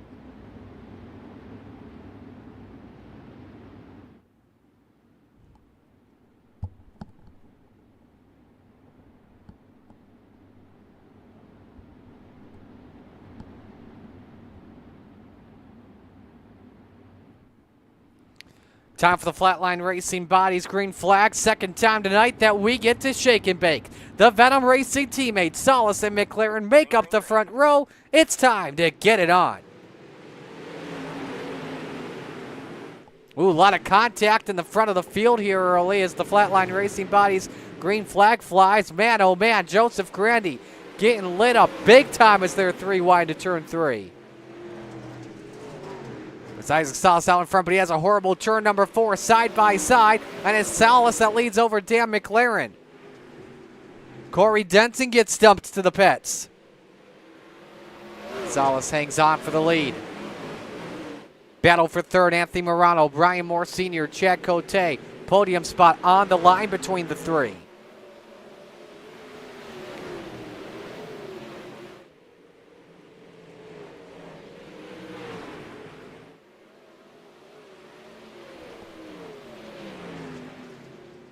So this fun race for the third position continues.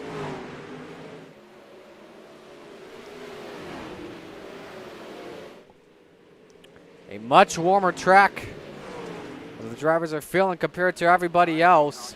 And the first yellow flag flies for Stacy Elmore, who is in turn 2.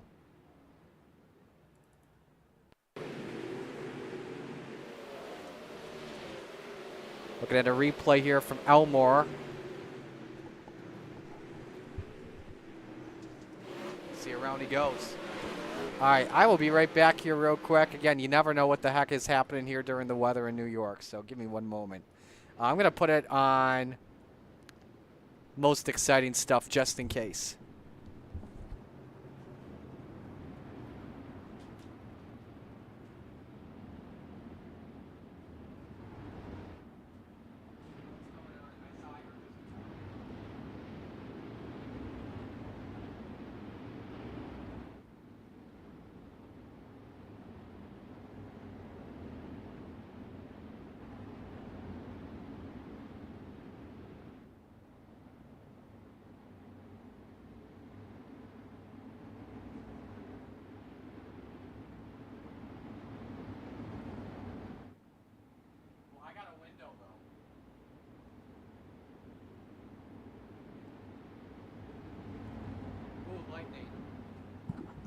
All right, guys. I think we have to take cover. We're not taking cover, but we're gonna have to step away here from. Gonna have to step away from the office here. Well, I don't know how long this is gonna be, but we're gonna have to step away.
is out. Caution is out.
It's time for another edition of RSN Trackside, powered by Bob Johnson Auto Group on Rock Sports Network. Kiss on the champion. Trying to be a bit of a hiatus, so let's get. Tonight we talked about it.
Outpouring of love was amazing. These dollars had come together to support us, and we realized no, we didn't want to use them for us. We wanted to use them to help others. The foundation has done so much for so many people. It helps any family that has somebody, whether it be a crew member or one of the drivers, that get hurt. We can help them to get through the situation. I was injured in a non-wing sprint car accident that broke my neck and left me with a spinal cord injury. I was in the hospital 8 months, and that got really, really expensive. So having that extra help to help push me and my family forward was a big deal.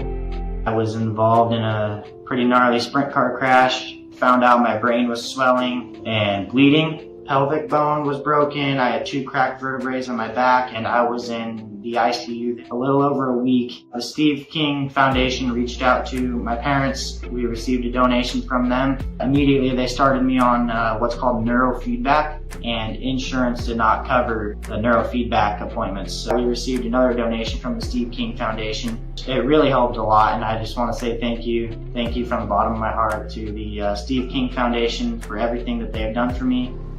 This last Sunday, I got to turn laps in my modified here. That was my first laps back in a race car since the accident, and I truly believe that if it wasn't for the Steve King Foundation, I wouldn't be able to do that or be where I'm at today. Yes, Steve's death is the reason the foundation exists, but it's Steve's life, and it's the lives of racers everywhere, is the reason we're able to do the work we do.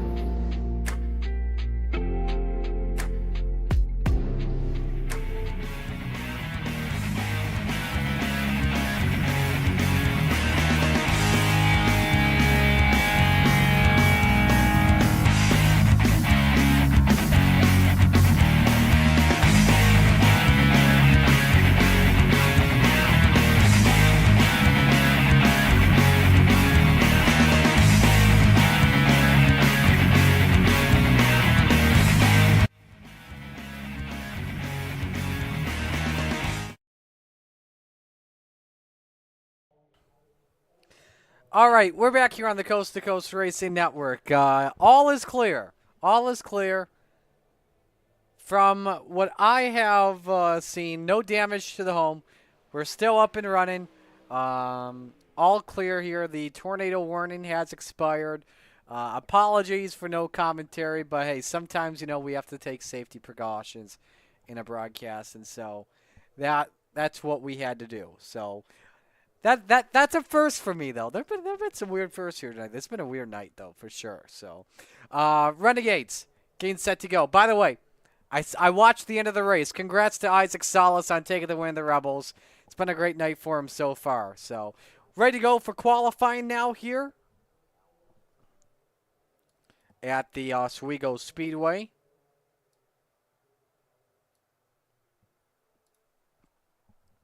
Get the first driver out here on the racetrack. I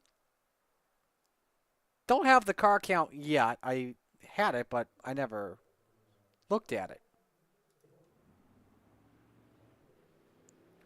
First driver we'll watch is the Pink Panther, Jesse Atkinson, in car number 127.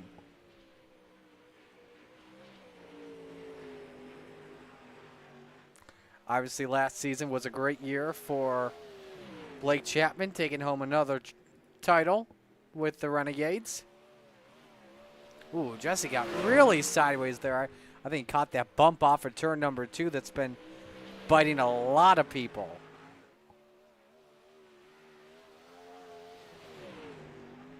Patrick Spangler, the quickest, at a 17:44. Atkinson second, his teammate, 17:56.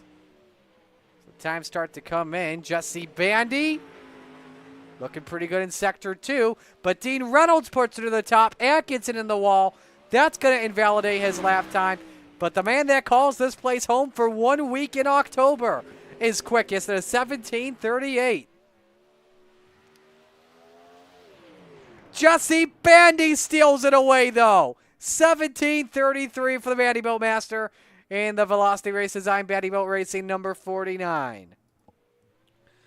The series champ, Blake Chapman, 11th quickest on lap number 1. How is he on lap 2? 5th quick at a 17:48. Here comes John Short off for turn number 4, completing his second lap. This is a much faster lap. It's 17:78 to 17:63 to 14. Here's Dan McLaren as he makes his way through 3 and 4. First lap, 17:83. These are looking at the times. Apologies that we did not have these up earlier. I thought we did. Second lap time for McLaren is slower, but Jesse Bandy is on pole at a 17:33. 24 drivers with us at most. We will have a full field of cars tonight.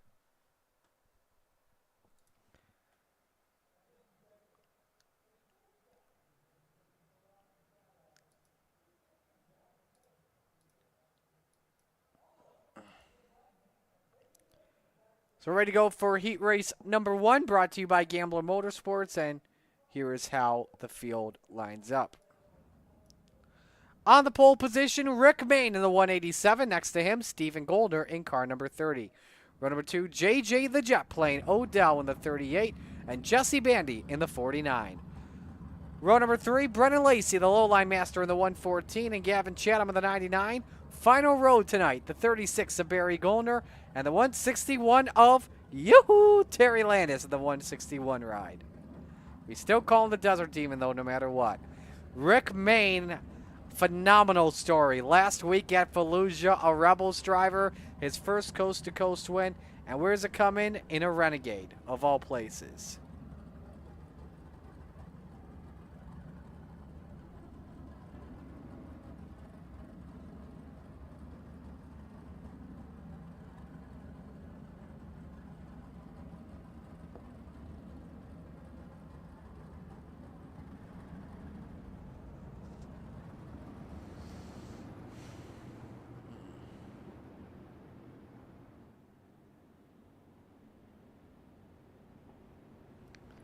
So as we get set to go back to action, let us know who you were rooting for. Big shout out to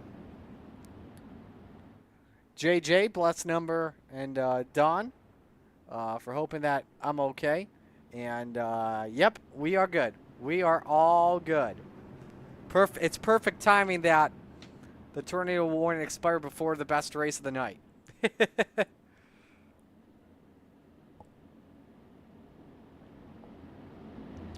Everyone makes the show. Winner starts on pole position for tonight's 35-lap feature.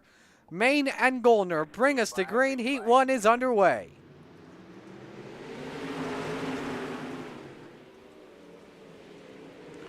Good jump from Main, the 187. Nice battle for a second. Ooh, man, Main had a big bobble off for turn 2. Held on to it. As Bandy, Goldner, J.J. Odell battle for the runner-up position. Here they come off the corner. Lap number 1 led by Rick Main for third at the line. I think it was Goldner barely over Odell. Odell now falls back to 5th to Brennan Lacey in the 114.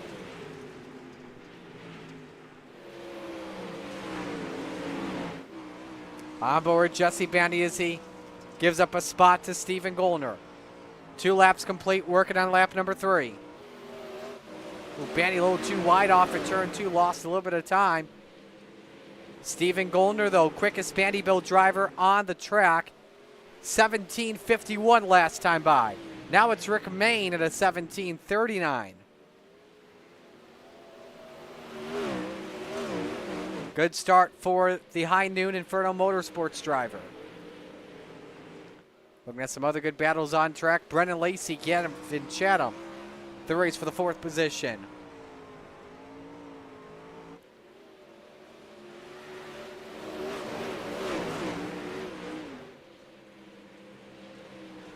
Different lines. Chatham checking out the neutral groove, seeing if that works. 3 to go in Heat 1. Off the pace is J.J. Odell. Pulls it onto pit road. I think he didn't add enough fuel. I like how the roof bar, where you put the last name, I love how he has adopted the jet plane. I love it. Of course, for those wondering how we came up with the jet plane for his nickname, just go back to Volusia, not this past season, but the season before, and when he took a while to ride in a sprint car. And so we gave him JJ the jet plane. Final lap just about underway for Rick Mayne, the High Noon ride with a 1.2 second advantage. As we still watch the race for second between Goldner and Bandy. Chatham, though, on Lacey for 4th. Could they be side by side to turn 3? That is the case. Well, you know your top 3. Coming to the line, Rick Mayne takes the win. Here they come for 4th. Brennan Lacey takes it over Gavin Chatham. And we got beef after the checkers. I'm kidding, that's not beef. They're all going crazy after it. Landis 6th, Goldner 7th, and Odell 8th.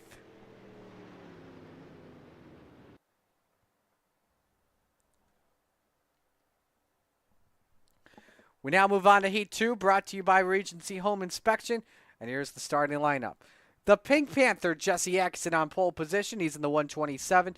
Chad Griggs, Rebels champ, dominant Rebels champ, is the next name in the 27. Row number 2, the Salesman, Blake Chapman in the 20. And Dean Reynolds in the 79. Row number 3, John Short in the 51. And the Brewer to Beast, Jeff Barker in the 513. Final row tonight, Brian Moore Jr. in the 09. And Isaac Salas in car number 5. Well, all I'm going to say is that if you know, you know.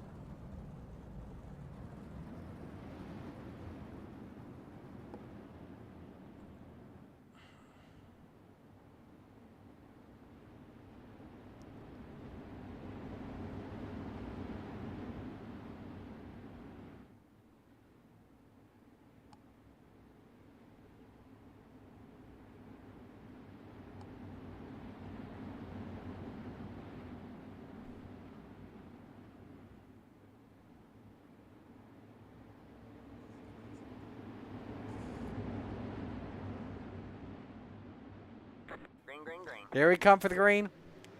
Heat race number 2 underway.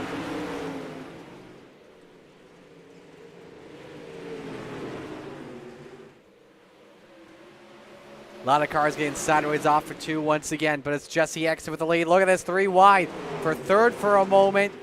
Dean Reynolds stuck in the middle with Blake Chapman and Chad Griggs. Lap 1, though, led by the Pink Panther. Slide jobs on Griggs. Look at this opening, though, for Blake Chapman as he nearly went for the Kmart 2-for-1 discount. Top 4, all wheel to wheel. Oh, look how big! Time crash! Holy moly! JJ, we may have to retire your name for Isaac Salas. Holy cow! Meanwhile, Chapman is taking the lead on Jesse Atkinson. Save the replay for that, for crying out loud. Good race for 3rd between Dean Reynolds and Chad Griggs. Dino had a great night in Open 358s. Finished 2nd. Now is looking for a P2 spot at the end. Griggs has cleared Atkinson. He's got back into 2nd.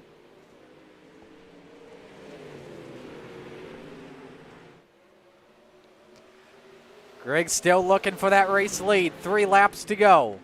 It's going to come down to that top 2 for the win. This one's far from over. Griggs is there. They're wheel to wheel. Man, he is hanging on trying to rip that lip off of turn 4. It's paid off. Griggs to the race lead. 2 laps to go. 17:46 on the high side. Chapman fighting back. Look how much Griggs is hanging on to that ride, but he's able to get back on the throttle first. Still out in front with 1 lap to go. No mistakes, and I think Chad Griggs has this one. Unless Blake Chapman throws the slider in. Blake, though, 17:44 on the bottom. Does he go for the slide jump? He doesn't. Griggs in the wall. He's done. Oh, he's going to start in the back, though. The boilerplate bit him in the rear run, and Blake Chapman wins.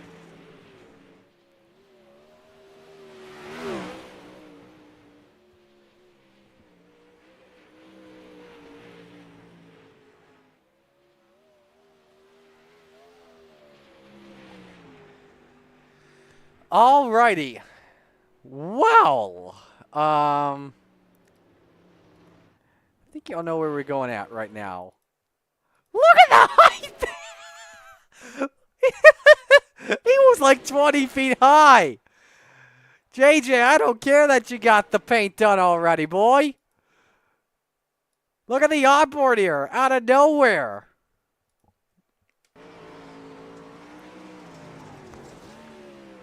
Look at that. Isaac. I know you love Oswego, but I know you love Oswego that much.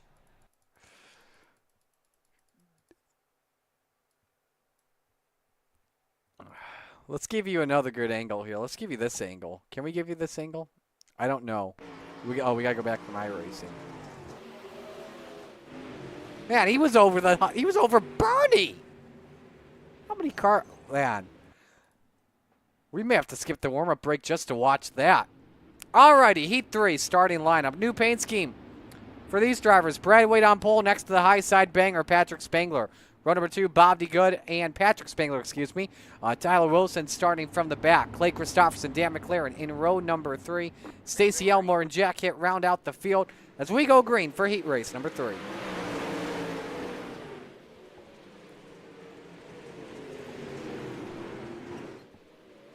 Good start from Brad Wade. Spangler, though, low for the race lead. Wants that Renegades championship back pretty badly. So the high side banger puts her out to the point. He leads lap number 1. As McLaren and Wade duke at it for the 2 spot. Good racing for 3rd as well. Bob DeGood trying to hold off Clay Christopherson, as well as Tyler Wilson and Jack Hitt. And that 51 is, in fact, closed in on the drivers in 2nd and 3rd.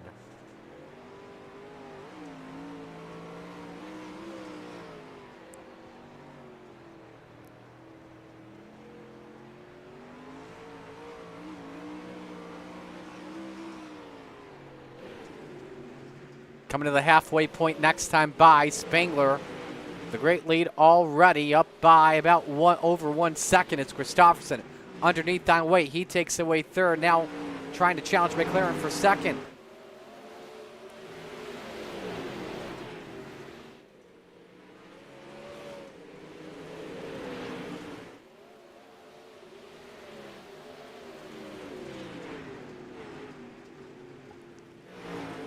Everyone really liking the bottom here at the moment. Don't want to test out the 2nd groove until probably during hot laps.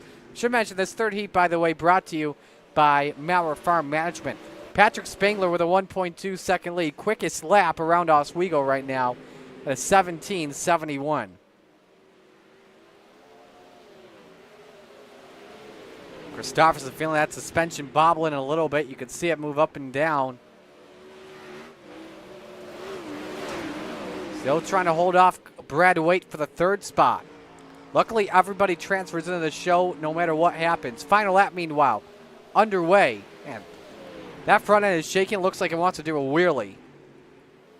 But meanwhile, it's still the high side banger, Patrick Spangler, out in front in car number 39. Checkers wave, and Spangler wins Heat 4. McLaren second, Waite third, Christopherson fourth, Wilson fifth, DeGood in sixth, seventh is Hit, and eighth belongs to Elmore. Step aside for one final time here tonight. When we come back, it's showtime at the Oswego Speedway. Stay with us on the Coast to Coast Racing Network.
Watching the Coast2Coast Racing League Renegades Division on the Coast2Coast Racing Network, presented by Dylan Westbrook Racing.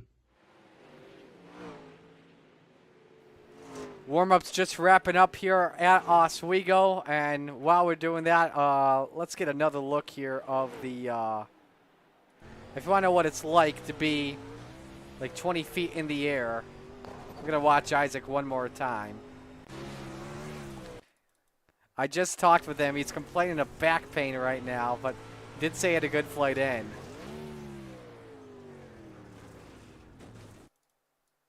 And now if we look at that at TV3, this will give you the best angle of them all. Yeah, definitely over the flag stand, that's for sure.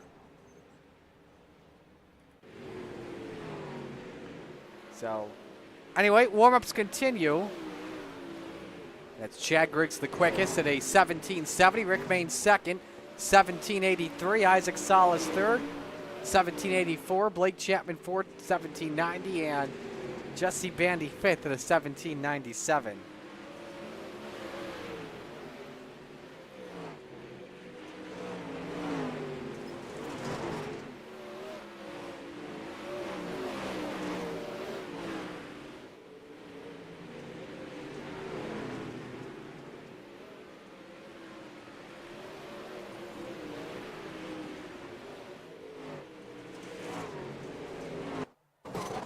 So warm-ups are complete with Griggs as the quickest.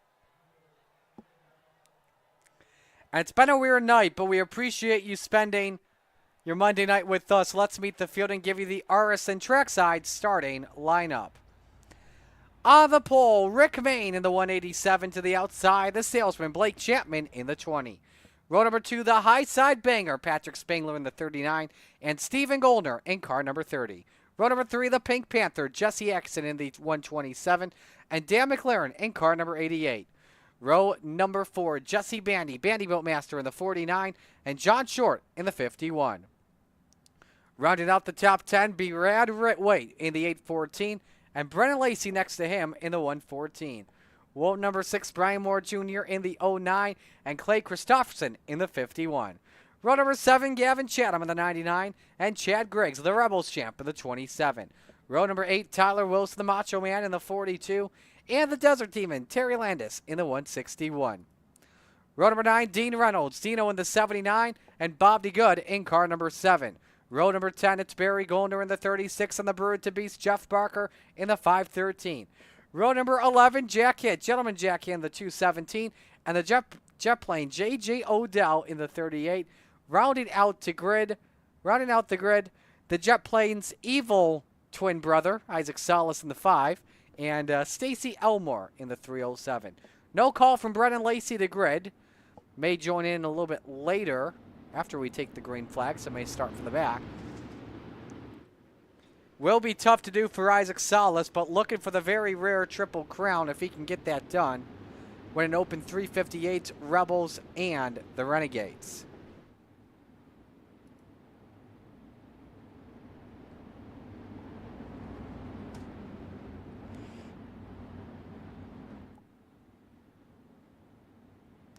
My pick to win this one tonight, I'm going to go with Blake Chapman from second.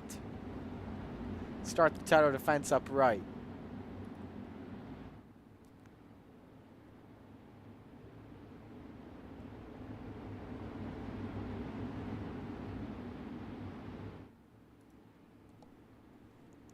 Steve King Foundation Pace Truck makes his left-hand turn to pit road as we're ready for the Flatline Racing Bodies green flag. For the final time tonight, it's time to shake and bake, wing it and bring it. As we say, where else would you rather be than right here, right now, from coast to coast? The first race of the Renegade season, it's showtime in Oswego.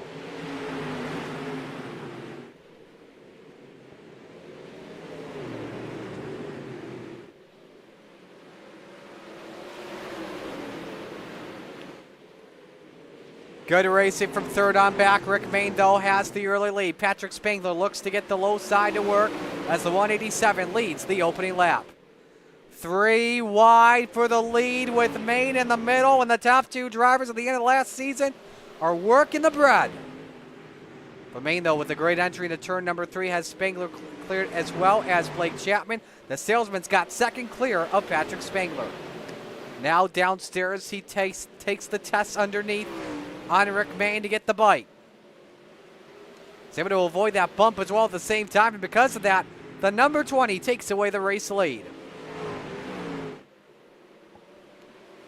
But Main still doing a great job fighting back. A 17-9 for Blake Chapman. It's Rick Main is in the spoiler plate, wheelie off for turn 2, loses a pair of spots, and maybe even more. A great save, though, for the 187, so Stephen Goldner up to second, Spangler third, and then the mess for fourth on back. Here comes Dan McLaren to take the spot away. Good on board with John Short as he watches the smorgasbord in front of him.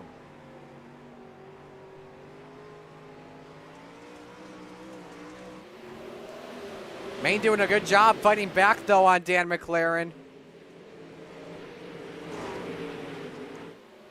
Trying to rebound to get the fourth spot back. But still Blake Chapman out in front, and what a dominant start for the salesman. A 1 second lead already on Patrick Spangler as we work lap number 7.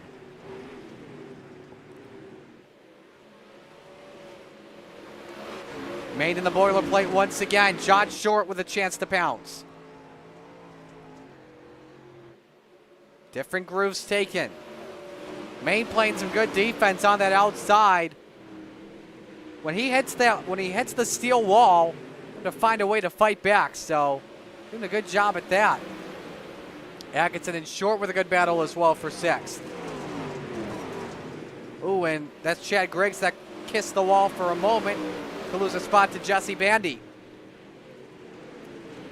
Oh, more trouble for Bandy. I think he caught the wall once again with a little help from Chad Griggs.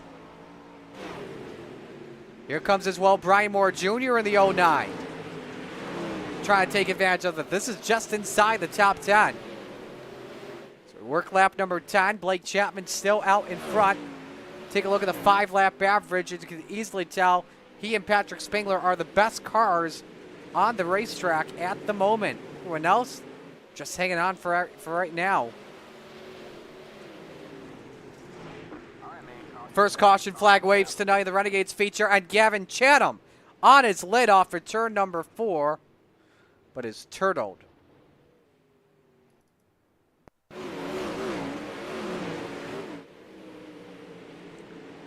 Look at what happened. Just rode the wall, caught the, I think the Canadian entry. Well, man, a wild ride for Tyler Wilson too, and then he just got trapped.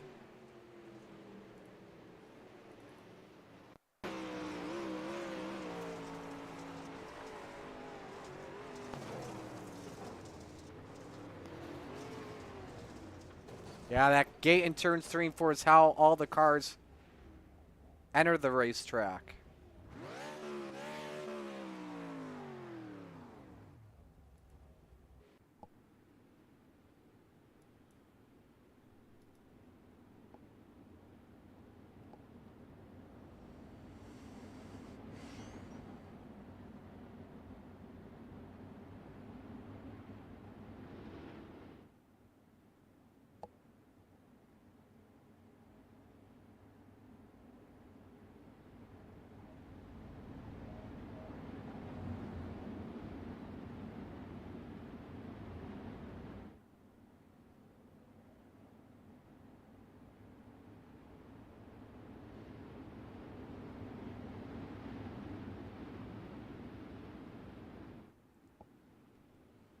So should have 1 lap to green this time by.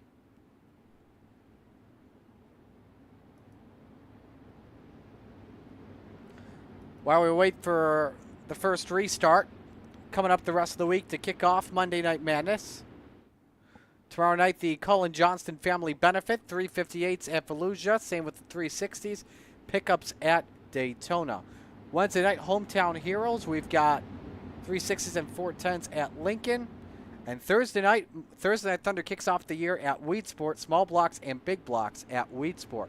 By the way, real quick, if you want me to get paid, sponsor this series. We can definitely appreciate your support at Coast to Coast as well as the Slide Job Racing Network. All right, we're back to green on lap number 12. Oh, no! Big collision! Dan McLaren upside down. Main involved, same with Jesse Atkinson. The big one is broken out at the Steel Palace. Yeah,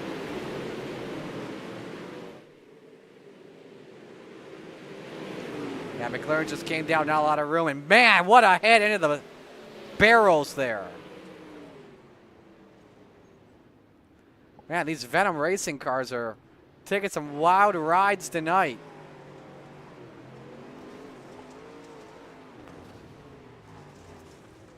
Wow. McLaren took a big one, that's for sure. How about Jack Hitt?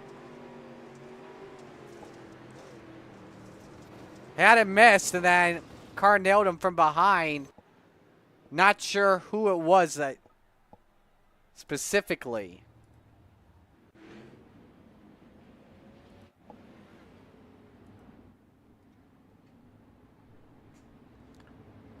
Next week for Monday Night Madness for week 2, we head to a track I don't believe we were at last season, but man, is it phenomenal. USA International Speedway. Don't miss out on it one bit next Monday at 7 on the Coast to Coast Racing Network, because they put on really good shows there, that's for sure.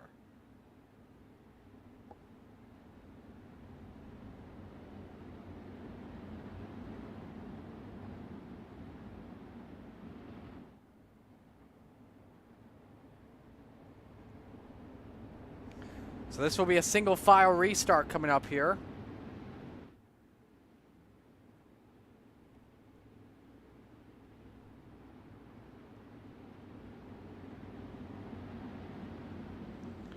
As we come back to the green flag here.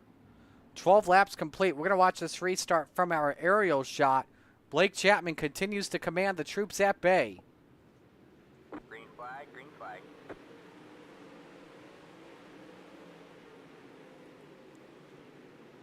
Look at Steven Goldner on the outside. Had to lift for just a moment, so could not have an attempt to pass Spangler for second. John Short, Chad Griggs battle for fourth.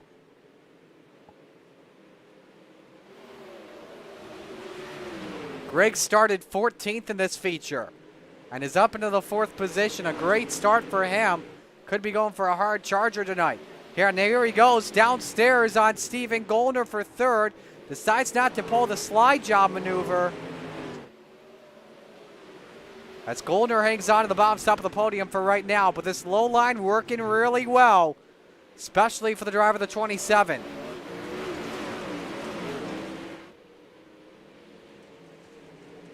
Jesse Bandy, Clay Christopherson in a race for 6th. Ryan Moore Jr., Jeff Barker each get a little bit sideways off of turn 4. They're able to gather it back up. 15 laps complete, 20 to go. Our final feature of the night. Bandy's able to clear Christofferson. Back to third. Good diamond from Chad Griggs. Tries to reel Goldner back in within half a car length.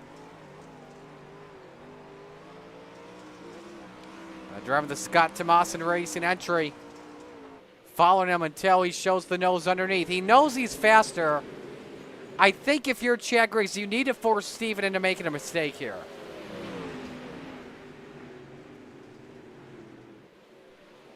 That's when it seems it's going to be time to go to work. But Goldner got a little bit loose off of turn 2. Caught that weird iRacing bump. And Griggs has to hang on to it. Almost caught the wall with how he, just like how he lost the race in his heat race.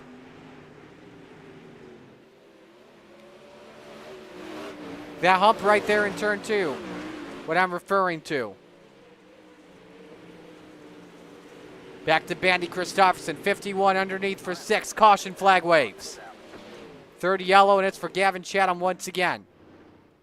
And he is parked just before pit entry. And that may be the end of his night. Not the way you want to start the season if you're Gavin. Ooh, contact with Brennan Lacey sent him around. Nice job to hang on to it. The yellow flag waves. He doesn't have a quick repair anymore, but I don't think he got enough damage to force the retirement.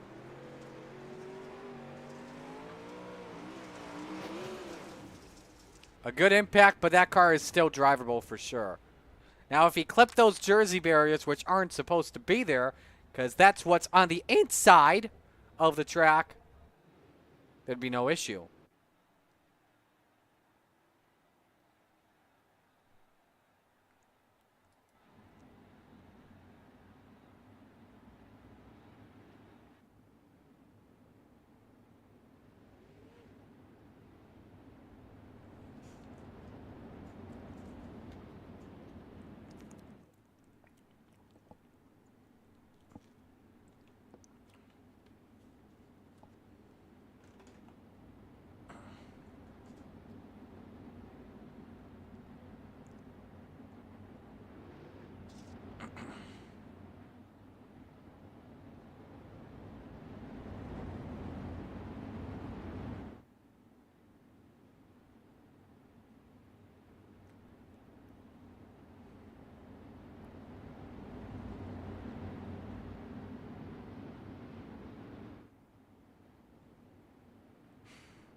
So we're coming back to the green flag with just about 15 laps to go.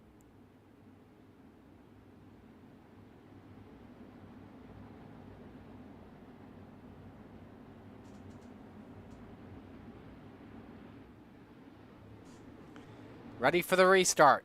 Chapman's led every lap so far tonight. So he stays low. Everyone else decides to rip the top. Then diamond turn number 2. Goldner hits the bump pretty good. Chad Griggs underneath for third. Now 3 wide for second. Ooh, that is mighty tight. That's a good look, though, for the 27. I'm not going to lie. One bet. Oh, man. Imagine as a full-time renegade for the first time ever, and you're looking for a podium. Now you got company for 4th from John Short. Oh, big crash. Blake Chapman upside down. Steven Goldner collected. Patrick Spangler to the lead. What the hell just happened?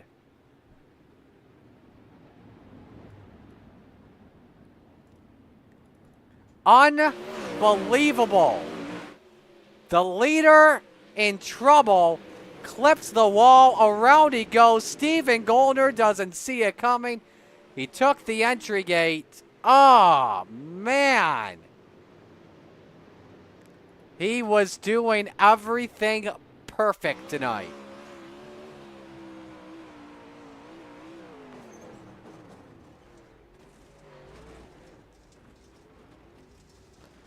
That is unbelievable.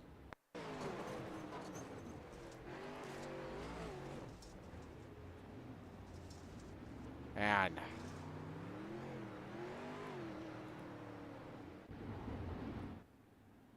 Steven Gollner has to pit because of the damage he had. So the new leader here in all this is Patrick Spangler. Chad Griggs now second, John Short third, Bandy fourth, and Christofferson fifth. Your biggest movers each are Jeff Barker up 13 into 7th, and Isaac Salas up 13 into 10th.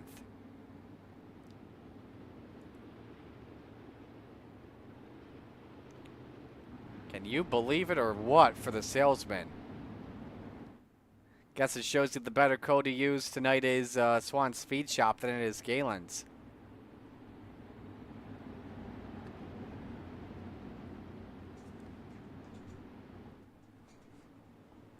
Here we come for the restart. Spangler now leading for the first time today,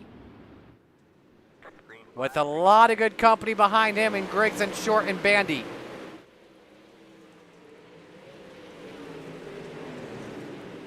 Everyone keeps the outside. A little contact behind with Jesse Bandy and Brad Away. Christofferson trying to take advantage of it.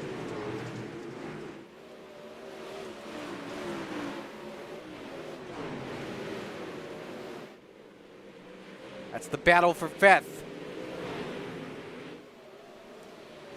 Let's look at the 5-lap average once again, as this race has definitely changed without question. And we got another crash.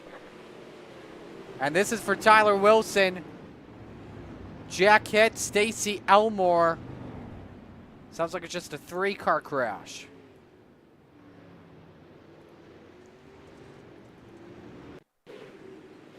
And Terry Landis got sideways first, did a good job saving that. Ooh. J.J. Odell just came in a little bit too hot. There's Stacy Elmore involved. Couple of onboards to watch you. Let's go Jack Hitt.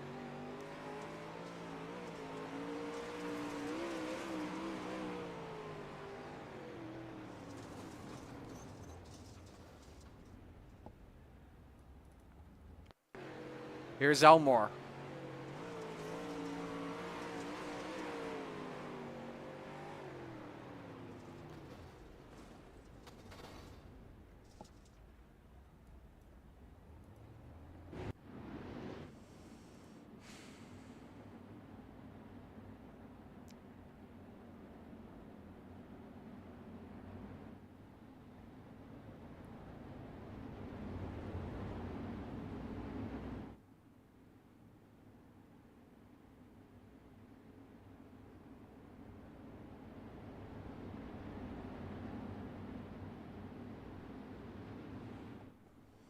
So try this restart once more with 11 to go.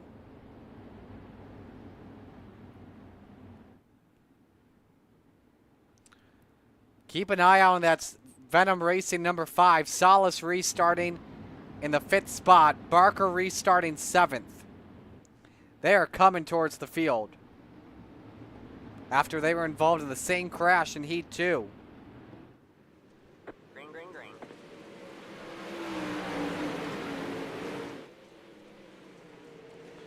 Time is starting to run out as we're in, to quote Scott Hansen, the witching hour. Wins are going to become losses, and losses will become wins tonight.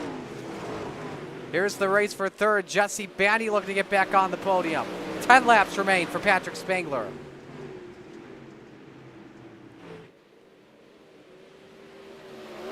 Ooh, Bandy may lose a spot to Christofferson because Bandy's stuck on the bottom. The high side is where you want to be right now. How about Rick Main's comeback after an accident earlier tonight? He's back up in the 7th position. Great recovery for the 187.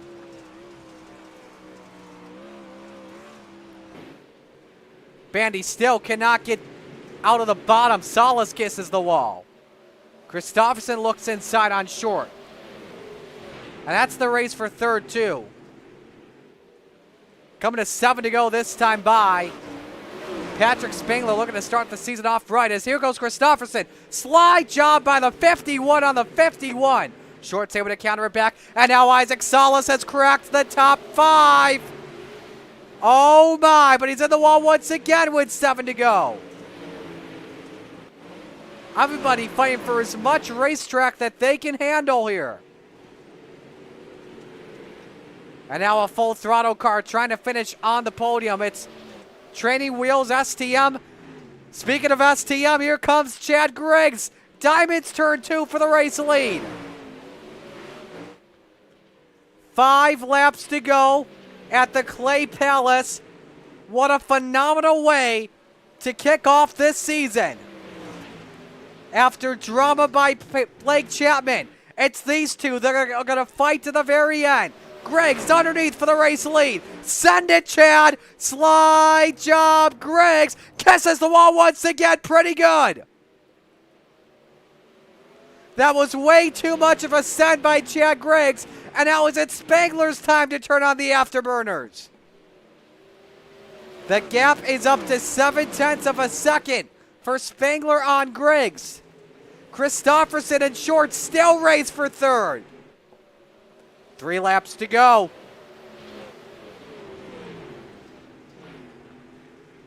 It's a 3-car, maybe a 4-car battle for the final step on the podium. Salas for 4th. Can he take it on John Short is the question. And the answer is yes. Now for the podium on one of his allies in Christopherson. Of course, Venom and FTM have that little relationship. 2 to go. We're coming to the white flag. And Griggs has reeled in Spangler once again. But there's 1 lap to go. If Griggs wants it, he's going to have to go get it. If he diamonds turn 2, he's going to get a shot. Spangler tries to play defense. Griggs with 1 last shot. He follows Spangler into 3 and 4. He tries to diamond it, but runs out of time. Checkers wave. Patrick Spangler wins at Oswego.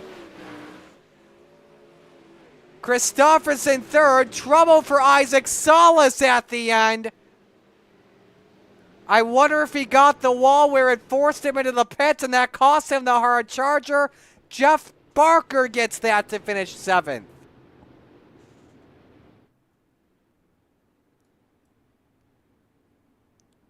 So what happened to Slide Job?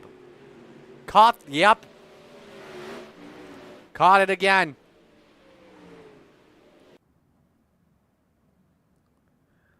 He was looking at a 5th place finish tonight.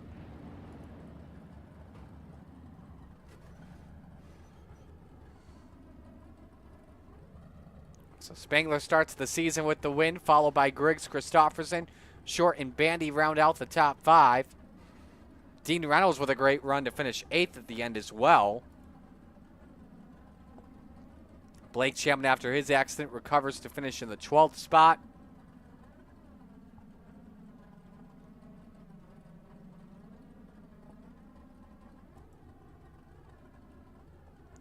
As you see the rest of the field on screen.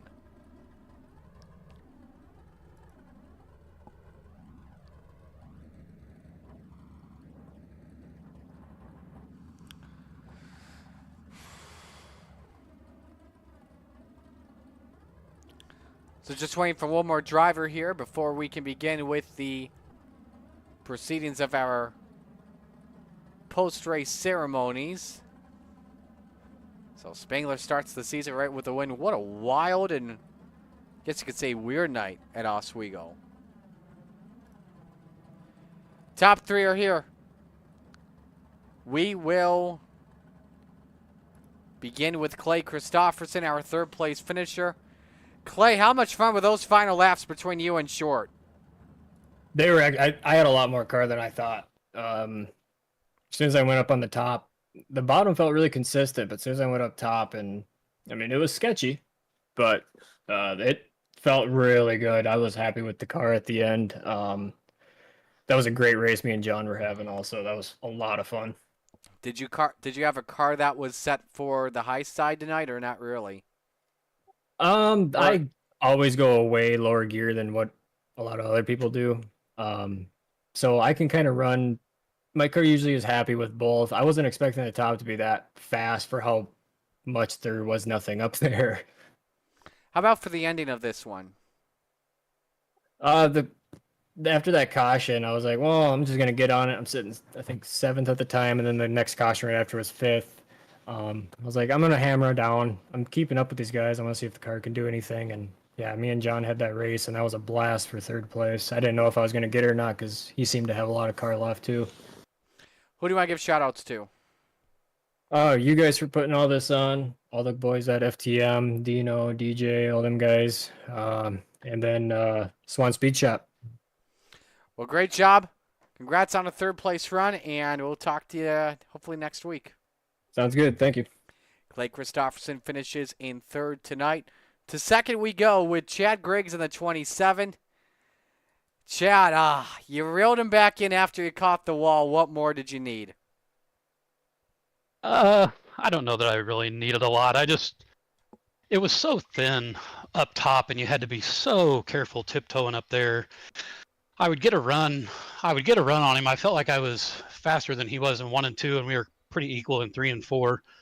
I just got that run one time, kind of cut down off of 2 a little bit, and went to slide him, and I just misjudged my entry into 3 and had to take an angle to the outside that I didn't want, and then there wasn't enough to catch me. So after that, I just kind of tried to be patient, just be there at the end. I wasn't going to race him hard there at the end because there was just nothing there. Risk taking us both out, but congrats to him on the win. Well, it was a great run for you tonight, that's for sure. Who do you want to give shout-outs to? Thank you guys for the broadcast, Roger and everybody behind the scenes at Coast to Coast for the league. Scott Thomason Racing, Scott himself, Josh Whiteman for my paint. And I'd also like to thank Jesse Bandy for practicing with me every week. I didn't get to do a whole lot of it this week because I flew to Pennsylvania for the Tusky, but every time I'm able to practice, he's there helping me, and we're working to get better. So big shout out and thanks to him as well. Glad you guys are working well together. So, well, we'll let you go, though. Congratulations on a great run. I think we're going to see some good performances out of here in Renegades this season. Thank you, Marty. Chad Griggs finishing in second. Let's go to the winner. Talk to him in victory lane. Patrick Spangler gets it done. Patrick, first thing I got to ask you is, what were your thoughts when you saw Blake crash?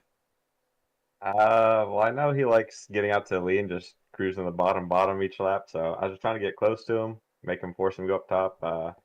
So I was just running the right rear off the car, just trying to get him, catch up to him, and then hopefully him go up there and make the mistake. And then I saw him get into the wall, and I was like, oh, I better hurry turn down. And I got a little bit of, I got a 2X off. I don't know if it made any damage. My wing was still moving, so that's all that really mattered. So I was happy about that. Holding off Chad Griggs as well in those final few laps. Just walk me through that. Yeah, I don't know if I really held him off because he caught me, and then he passed me, and then I don't know what he did there, but I looked up and I had like a half a straightaway on him again, and then white flag coming, he's right on my rear again, and I thought he was going to pass me there, but just got lucky to hold on to it. He was definitely faster at the end. I had no right rear tire left. I think I was like 10% less than him on the right rear and 10% on the left rear less than him. So I just worn all my tires off, and he was flying at the end. So I think what it was he caught the gate in turn 3, a lot similar to how Blake caught the gate, but Chad was able to hang on to it. Gotcha. So next week, USA, what do you expect going in? I've always liked USA, even though we haven't ran there for almost a year and a half probably now. The bump out of 4 is tricky, but usually the bottom and the top come in. It's razor thin up top, and down low you're grass cutting. So I'm excited. It's a fun racetrack as long as we can get some green flag laps in there. Who do you want to give shout-outs to on a good run tonight? Just you for the awesome broadcast, and the tornado's not going near you today. Thank goodness. Roger for running the league, and I think we're in season 24. So just I don't think too many racing leagues can say that on sim here. Train Wolf Racing, we had Jesse and Tyler and Brandon all race tonight. ENT Designs for the new wrap for the season, and Dad Uncle back home watching. Well, a great job tonight. Congratulations on the win. I love the new scheme, too, by the way. That's pretty cool. Great way for you to kick off your season, that's for sure. Hopefully talk to you next week. All righty. We'll let you go. Great job. So Patrick Spangler takes the checkered flag and wins here tonight.